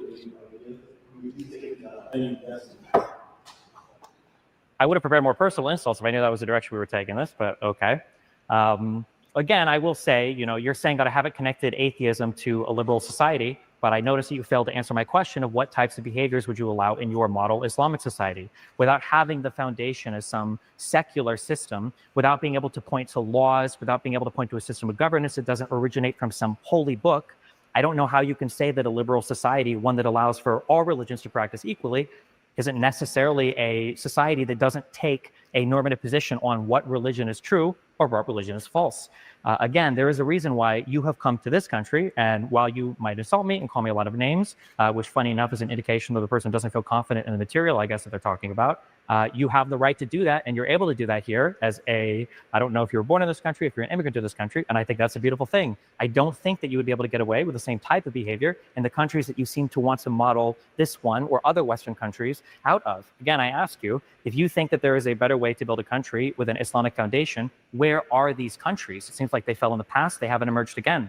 If you're telling me that atheism is not the model or is not the foundation for a secular liberal society that allows for other religions to practice equally, well then tell me, what is the religious foundation for that society? How can you have a society that allows for multiple religions to practice, all of them to be treated in an equal manner by the laws and the government, but say that that society takes some position on religion and that the society itself isn't atheist or isn't liberal? You brought up this idea earlier. It's funny, you used an analogy of a mother birthing herself or a child having two mothers. We can look, for instance, to children born today. That doesn't involve any religious aspect. It doesn't involve a God. It doesn't involve anything else. We know the process by how that works. We don't need religion right now to explain the things that are happening in society. For all the predictions that Muhammad or anybody else supposedly made about things in society, I don't see his name on any research papers. I haven't seen him publish anything in Nature or Science Weekly. I don't really know what his predictions are doing that are relevant today. I know that, he was the head of a bunch of caliphates or started these that eventually fell and no longer exist. So I'm just curious if in your push to have Islam be the model for Western society, again, where are these countries that you want to model, Western countries off of? And if my foundation for a liberal society is not an atheist one, then tell me, what religion am I pointing to in order to have the societies that exist?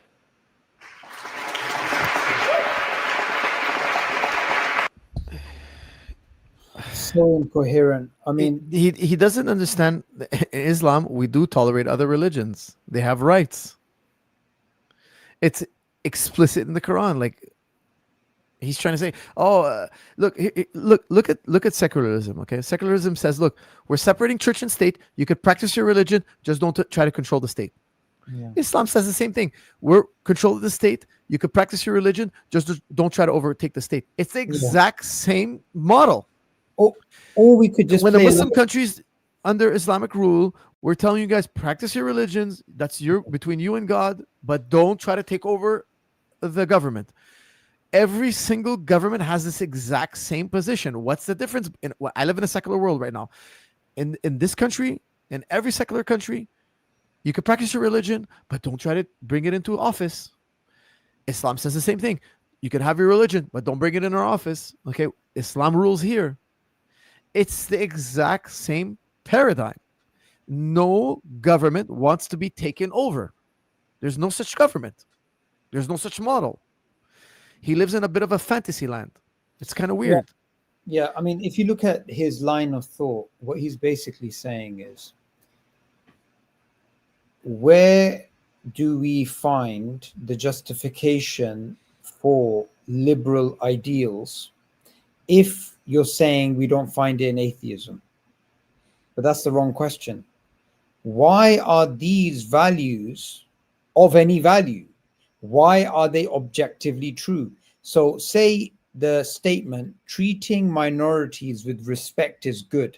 You believe that. That's one of the minority rights.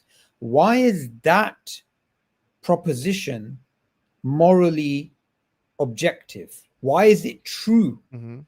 It cannot be true under atheism. That's it. Like, we don't need to go any further. The point is, you have no reason to believe that those minority rights that you've been banging on about for the last hour, that those are objectively true in the first place. You haven't justified that as an atheist, you believe in the existence of morally right things, morally wrong things, and moral duties. You haven't provided a shred of evidence all night. And all you've done is basically say, this is good. How does Islam arrive at it? And we're simply asking you, as an atheist, how do you justify this good liberal value? That's it. And those liberals who came up with liberalism and these liberal ideas, they believed in God, and they believe people like you were actually going to undermine the moral and societal. Exactly. All his liberal values come from religion. That's They it. come from the Abrahamic faith. In atheism, we have only how tall are you, how fast are you, how strong are you, how much resources do you have, how good are your genetics. It's eugenics. It's a fight for genetics. There's no equality. Actually, if we look at Darwinism, atheism, it's telling us that we're not born equal. Islam, Judaism, Christianity is saying, look, there's something so special about you that it equalizes, it makes any difference irrelevant. God gave you a soul, a ruh. It makes you that makes you valuable, and your soul is just as precious as mine, etc. So we have an even playing field. Yes, all men are equal in the eyes of God. If you take that away, we're not equal, and my rights are not protected, and there's nothing valuable about you other than what you could bring to the table physically. In the Darwinistic, atheistic worldview, there is no equality. The whole point is that the fittest are going to survive and reproduce. The fittest are going to inherit. The fittest are going to have more. He can't get from atheism to liberalism. Liberalism comes from the point that, hey, John Locke, listen, I studied John Locke for many years. John Locke is saying, look, you have innately born rights. God, you're born and God gave you these rights. Natural rights. When you have natural rights. If you till the soil, well, that's an extension of your labor. Those tomatoes are yours. How can you say that from atheist worldview? You planted those tomatoes. I came and I took them. I'm bigger and stronger. I'm fitter. I eat more. I produce more. I replicate more. In the naturalistic worldview, there is no equality. There is no sweeping equality. In the Abrahamic faith, well, that would be stealing. And that displeases God. And there's a value to the person you stole from. The equalizer is that you have this thing ingredient in you that it surpasses every other difference. In the Quran, it says the human being is a special creation. So when we see our fellow man, we remember he's a special creation. There's something unique and important about you. In atheism, no, it's whoever can get what he can get it. And if you have to use sophistry and tell people that they shouldn't lie, cheat, and steal, it's a psyop. Well, in the selfish gene, Dawkins writes, all communication is manipulation of the signal receiver by the signal sender. Mm-hmm. You have it there in black and white. He literally says, and people don't get this. Yeah, I mean, people don't get this. It's so deep if you think about it. Every single thing that you do is there for your survival and reproduction, including language. That's what I'm saying. Why is it wrong for me to take what you have? Also, If atheism is true, yeah, I'm just gonna take what you got. Yeah, Because you're trying to tell me don't lie, don't cheat, don't steal, because you want to psyop me. You want to stop, like Nietzsche was very big on this. He called it the slave mentality. When they try to, don't let them convince you that you shouldn't lie, cheat, and steal and take what you can. If you're bigger and stronger, they're just trying to enslave your mind. yeah, that's it. It's all about you think Nietzsche didn't influence? Nietzsche was a ravenous atheist. You think he didn't? You think he didn't inspire Hitler? They're trying to psyop you with this: don't lie, don't cheat, don't steal. Don't let them give you that slave mentality. That's what I'm telling you. Like, if atheism cannot draw a line to morality, it can't. Morality becomes a weapon. Get them to be moral when they're not looking. We're gonna steal. We're gonna lie. We're gonna cheat. Well, And that's what you find in a lot of liberal countries. They lie, cheat, and steal from one another. Yeah. And in fact, in some evolutionary circles, they have discussions about game theory. So you have various forms of prisoner's dilemma and I'm very familiar. Yeah. And what do you have? You have the suckers who lose.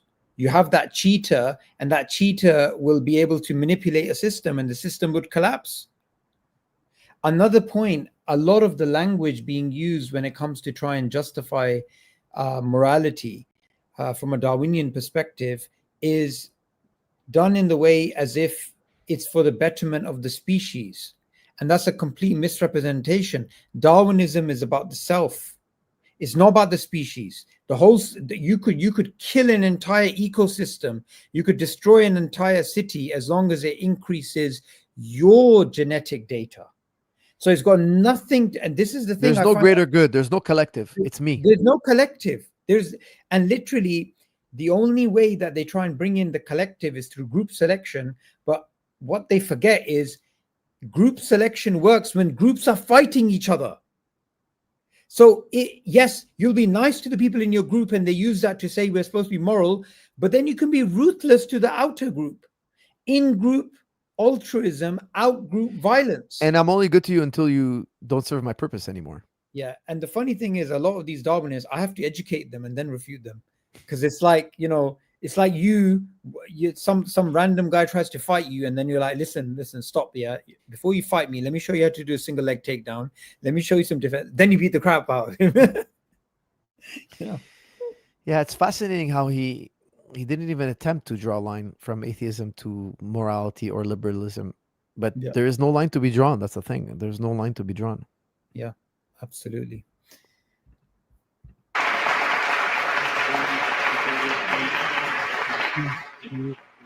First response to that. Now we move on to our next segment, which is immigration. Immigration. All right. So that was actually, they're now going to debate immigration, and I'm not really interested in immigration. I don't think we could do that another day, because we've been going at 3 hours. Exactly. No, it was good though. It was good. Yeah, it was good. Really good. So I want to give it over to you. Islam versus atheism. What's your closing thoughts on this as we end? Look, it's everybody's choice out there. You want liberalism? Here it is. I'll tell you something. The God of the Quran, it doesn't care if you pray to him. It doesn't care if you believe in him. He doesn't need you. You need God.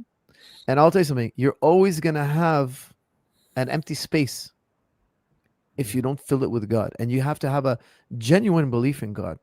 And once you believe in God, everything else is less important. Everything else has less of a grip on you. When you don't believe in God, now you're going to chase your desires. You're going to make your desires your God, and then you're going to be a slave. Your impulses are going to control your life. There's no reason to tell the truth, because if I lie, I'll get what I want. I'll feed my master, which is my impulse, my desire. But I won't lie, because I trust in God above all. I know that if I don't lie, there's a good in it. I don't know what the good is. I don't know what it is, but I believe in Allah, and I believe that there's a good in it. Yeah. And after, in the long run, I look back and I see the good, and I understand. But I had that guiding, that North Star. And that North Star is very important. And you know what? Personally, I don't think you could truly connect with another human being unless you go through this journey. Because if you don't have God and you only are a slave to your desires, and you see your neighbor as a slave to his desires, and you see your wife as a slave to her desires, and you see everybody around you is just trying to satisfy their urge, it becomes a cruel and unloving and sad place to live. You make your worldview becomes it's just a dark place to live, and you will end up in nihilism. I will tell you this: there's only two choices. There's no other choice. It's either nihilism or God. And if you don't know it, you're on one of those two paths. You might not know it. You might not believe in it. You might think, oh, coach is crazy. He doesn't know what he's saying. Keep going down that path, my friends. There's only two paths. There's God or nihilism. There is no other path. There is no other path. There is no third option. It's either God or nihilism. And you're choosing. If you want to choose nihilism, that's up to you. I'm not gonna cry over it. That's your path. You can choose it if you want. And that's the whole theme of the Abrahamic religion, is that you're going to get to choose whether you follow God or Shaitan. You choose. I'm not going to twist your arm. It's your choice. Yeah. That's really deep. And the way you began this is you said, if you don't turn to God, you're going to turn to something else because your heart's always longing. And Allah says in the Quran, and to your heart and to your Lord direct your longing. And this is a verse I was thinking about a lot, because there's something in us that makes us go towards the infinite, to go towards the divine. Some authors, they use vague terms like the sublime is calling, like there's something here. Now, going back to Maslow's hierarchy of needs, security, food, and then later on how he said transcendence, self-transcendence, you're looking for something. And I was thinking about Ernst Becker. He's somebody who was diagnosed with cancer, and in his last, he's very young, he's like 40 or something, and he was diagnosed with cancer. So what he did is he decided to write one last book before he died, and in this book he wrote something phenomenal, that all human beings are looking for an eternity project, right? Mm-hmm. They're looking for something to believe and work towards that is beyond themselves, because without that, life is basically a mess. And what's interesting is, for some people it's nationalism. Okay, I'm dying for Greece, the glory of Greece, right? For some people it could be to do with religion. For some people it could be family. For some people it could be philanthropy, whatever it is. And I was thinking, if you're Muslim, you have the divine that you are connecting to, and you are constantly in that eternity project. You don't need to achieve something. Like if I right now say, do you know what, after this call, me and Firas, we're going to inshallah set up some sort of orphanage for the displaced children, and we're going to have it in the Middle East for the children of Palestine. You die, I die, we will be rewarded for it. So Islam's eternity project is something which doesn't require it to be actualized in the world. It starts with your intention. And if you think about it, what better system or way of life could there be where simply intending to do something, you are rewarded as if you've already done it? And your connection is never based upon you having to be the richest or the happiest or the best looking. Like, I'm sure you've been in situations where you're trying to grab someone's attention and they're either distracted or something. And it's very frustrating. And Allah is Qareeb, close, like anytime available, right? And then, another way of basically summarizing it is, would you rather live in a world where people are mindful of God and they all like that, they all focused on the hereafter, or everybody in the world has the mindset of destiny? You got a headache. You started scratching your head. You're like, no way, no way. The cashier, the postman, the milkman, the nursery worker, the fire worker, everybody is basically like destiny. Mindset. That would be a nightmare. I think Destiny, he puts on a happy face, but when he goes home, man, I think he's in shambles. I think he would love, if I met him in person, I would try to be really nice to him. And I would love to give him a walk in Like, I would love to give him a tour of what it's like to be a family man. I know I looked it up, by the way, we were talking. He does have a child.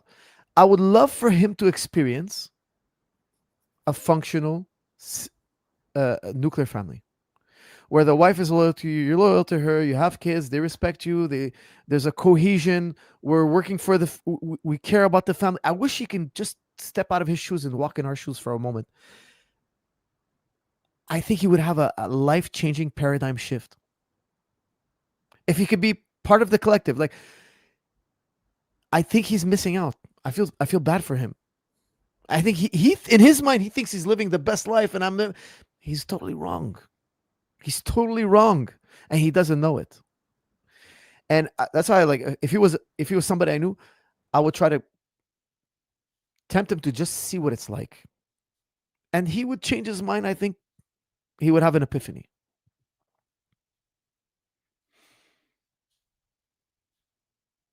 So when you were talking, I was literally thinking about not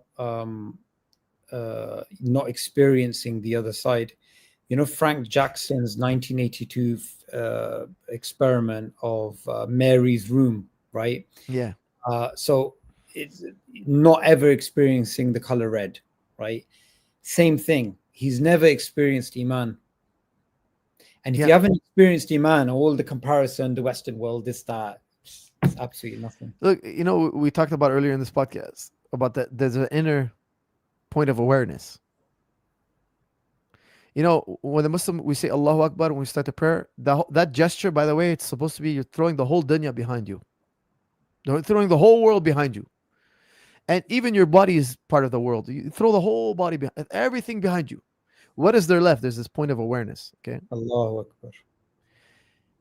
Every day you're supposed to connect to that point of awareness, that point of awareness, that point of awareness. You were talking about eternity before. Once you connect on a regular basis to that point of awareness, you realize that all time, everything is subject to this thing. You'll never say there's two point of awareness. You'll never say it started or it ended.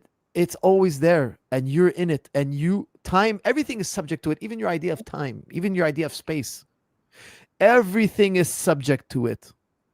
When you connect to it on a regular basis, you realize, oh, that's why men want to, did you notice man has a desire to live forever?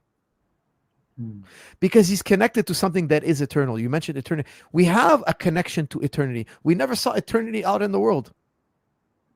Nobody ever put eternity in a test tube, but yeah, you talk about it because you have to have experience with eternity to talk about eternity. We are in touch with something, but we're always looking outside. We're never looking inside. There is a universe to be known on the inside. There is a whole realm to be known on the inside. And it's sad if you only live externally. Now, it's important to live externally too. We can't just live on the inside. We can't become hermits. But that's why the Quran tells you, look on the out and look on the in. Don't drop either one or the other. Don't drop one or the other. And I feel like Destiny is only looking out. He's only looking out, and he's gonna miss out on a lot because there's a lot going on inside as well, and it's beyond science or technology or logic or whatever. There's a spiritual part to mankind. Man is living both as a creature, but also as something special as well, something not from the table of elements. Yeah. So and we have to acknowledge that. Absolutely. So Jazakallah khair for us. It was so good having you back. It brought me some good memories from COVID when we used to do that. It's been that long, huh? It's been a long time we haven't done. I mean, we started doing them in COVID. Okay, but next time you're in the UK, inshallah, I owe you a burger, right? For sure, we'll hang out. That was a marathon. Inshallah. I actually messaged Hijab, and he was traveling. He would love to join, but he was actually. I think he traveled to Turkey or something, and he landed and stuff. So he's watching actually. Oh yeah, is he? That's cool, man. He's laughing and trusting. A kiss from Muhammad Hijab if you're watching. MashaAllah. Yeah, brothers. All right. Yalla, inshallah, we'll get together soon, inshallah. Inshallah. Jazakallah. Assalamu alaikum. Assalamu alaikum wa rahmatullah.